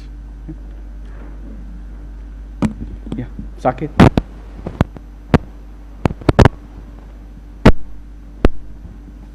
Okay, so I have 3 points to make. Okay, in this discussion, upon students studying in IITs, IMSC, CMI, or curriculum for people who want to do computer science. For example, let me give you an example. So recently I gave a talk or lecture at a college, and I asked, I was going to talk about beyond NP completeness, and the first question I asked, do you know what is sorting and how much time does it take? All the hands goes up and says, linear time, sir, order n. So we are there, and we are talking about including this, including that. To me, is that we have to decide whom we are teaching first, and basically our curriculum should also focus the instructors who has to teach them. So curriculum should also be attractive to the instructors so that they feel like learning and then they feel like imparting this to their students, right? So in my head, if we go down, and teach some basic things, we fix very basic things. If people can understand what graphs are as a relation, they can prove Hall's theorems, Menger's theorems by themselves. They don't need training for that. They need training to see things, and the extra training which they need, for that there is, once you are interested in certain things, rest they all can build up. So in my opinion, our focus should be more on very, very basic things, very, very fundamental things, rather than, now that SDP algorithm has come for some problem, let's include in the curriculum. No, we are going very far. We have to stick to the basic of Indian, we are Indians. What we learn in school, for example, I'll give you a very simple example. I came from high school, I go to CMI, in my first class, they teach me axiom of choice is equivalent to John's lemma. Is this the curriculum we are talking about? No. There should be some gap between high school and somewhere else, right? So, and our teachers, well, I went to my brother's school, college, who is studying in VIT. Poor guy has no idea about what graphs are. He just mugs up those graphs, and goes and draws those 4 examples, then do you expect him to teach you more than what he call give a short description of depth first search? So till you do not fix your audience, till you do not fix your whom you are going to teach and who are going to teach, then this whole discussion, at least to me, I mean, I'm completely lost. Other comments? Yeah, I fully agree with you. Please. Yeah, so one of the, I'm from University of Delhi. And one of the major difficulties I face in revising my curriculum at the undergraduate level is the expertise of my teachers who are teaching. And of course, one of the things is inertia, but that they have to get over. So I agree with him, like we have to fix the target. We have to fix the target audience. Whom are we talking about? Whom are we designing the curriculum for? Are they the elite institutes like IIT and all? Are we targeting the middle range institutes? Or, I mean, I would not like to go anything beyond that. But yeah, but that's one of the major problems that I am facing. For example, I would be very happy to include a course in computational biology, the theoretical aspects of computational biology, but I don't see the expertise. And I don't see it so easy. It will be easy for another 5 years for me to train my teachers to teach the theoretical aspects of computational biology. And so on. So training the trainers is, I think, the first thing that we should target. And then we can think of, upgrading the curriculum. That's it. Thank you. Other such quick remarks, sir. Neil Dara. Yeah, Neil Dara wants to say something.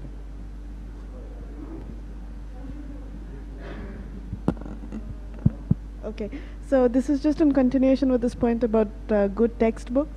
It doesn't have a switch. Probably it's on, yes. Okay, so this is in continuation with the point about good textbooks. Of course, I agree that we need good textbooks as a starting point. I also wish to point out that the web or the internet has evolved as a very good and important resource of information. It's easily accessible. A lot of people frequent YouTube, I'm sure, and YouTube has videos of, for example, some of the Computer Science Unplugged, the events and the stuff they do. It also has lectures from some of the IITs. Even MIT OpenCourseWare has a channel on YouTube. UC Berkeley has a channel on YouTube. Some of the stuff is world-class stuff, and you just have to tune in, and you're going to get a lot of information. So this is completely on a practical note. If it's not very easy to reach out to the grassroots levels immediately, just spreading some awareness about the fact that the stuff is right out there, literally at your fingertips, is going to make a difference. For those people who don't like video, audio, I know a lot of people who have learned more from blogs than from textbooks in the recent past. The theoretical computer science community, I think, is very fortunate in that there are leading people who are willing to write in an expository fashion about cutting-edge research. Lipton's blog, or I don't know, there is the CS Computational Complexity blog. There are hundreds of examples, really. So just subscribing to a few of them lets you, when this whole P versus NP stuff happened, there was so much of discussion in the blogosphere, and a lot of people found it enlightening. A lot of people were motivated to go out and look up their basics and actually learn about theoretical computer science. So I think the internet is already emerging and will emerge as an important driving force, I think, and we should do our best to exploit that. This is my point. Thank you. Thank you. In the interest of time, I think I'm going to cut short the discussion at this point. It's almost 5:30 and the session is supposed to end at that time. In the program, I had promised a wrap-up, and I do want to say a few remarks in conclusion of at least this discussion. Actually, who is it for was the question that Saket was talking about. I think we started with that question about what really is your understanding of or model or profile of the computer science graduate in terms of, I would say, really, I want to reiterate that point in terms of knowledge, skills, and attitudes. I mean, and in some sense, that is a picture that we need to keep in mind. And of course, in an Indian context, what that means. But I also raised this question about, what is the point of such discussions, right? I mean, I think academic bodies, academies have a strong role to play in these things. And in particular, I refer to the ACM report. Now, it's not necessary, of course, that any particular university gives a damn about what any academic body says. After all, there is a academic freedom, and you know, as long as it falls within a broad regulatory framework, and especially at undergraduate or graduate level, there is no nobody sitting on top and saying this is exactly has got to be your curriculum. But on the other hand, academic bodies, I think, can spell out in particular core concerns, and in a shifting landscape, which are the things that you must hold on to for sure. There is a context I want to quote one instance, I think about 10, 12 years ago, Madhavan might know more, in Bangalore, when some of our colleagues from the industry actually got together and gave a letter to Bangalore University. The context was that, especially in India, this was happening, that a large number of computer science programs were started in the 90s, and most of it would be teaching platforms, or platforms of different kinds, most of the programs. Mainly because the software industry needed, you know, large number of graduates and who could be using these platforms in a hurry. And at some point, some of these big software companies got together and actually went to Bangalore University with a representation saying that, don't teach platforms, teach fundamentals. You know, we can always train those we need for these things. So I think computer science is certainly a discipline where this kind of, you know, industry, employment, and it needs dictating what gets taught actually happens.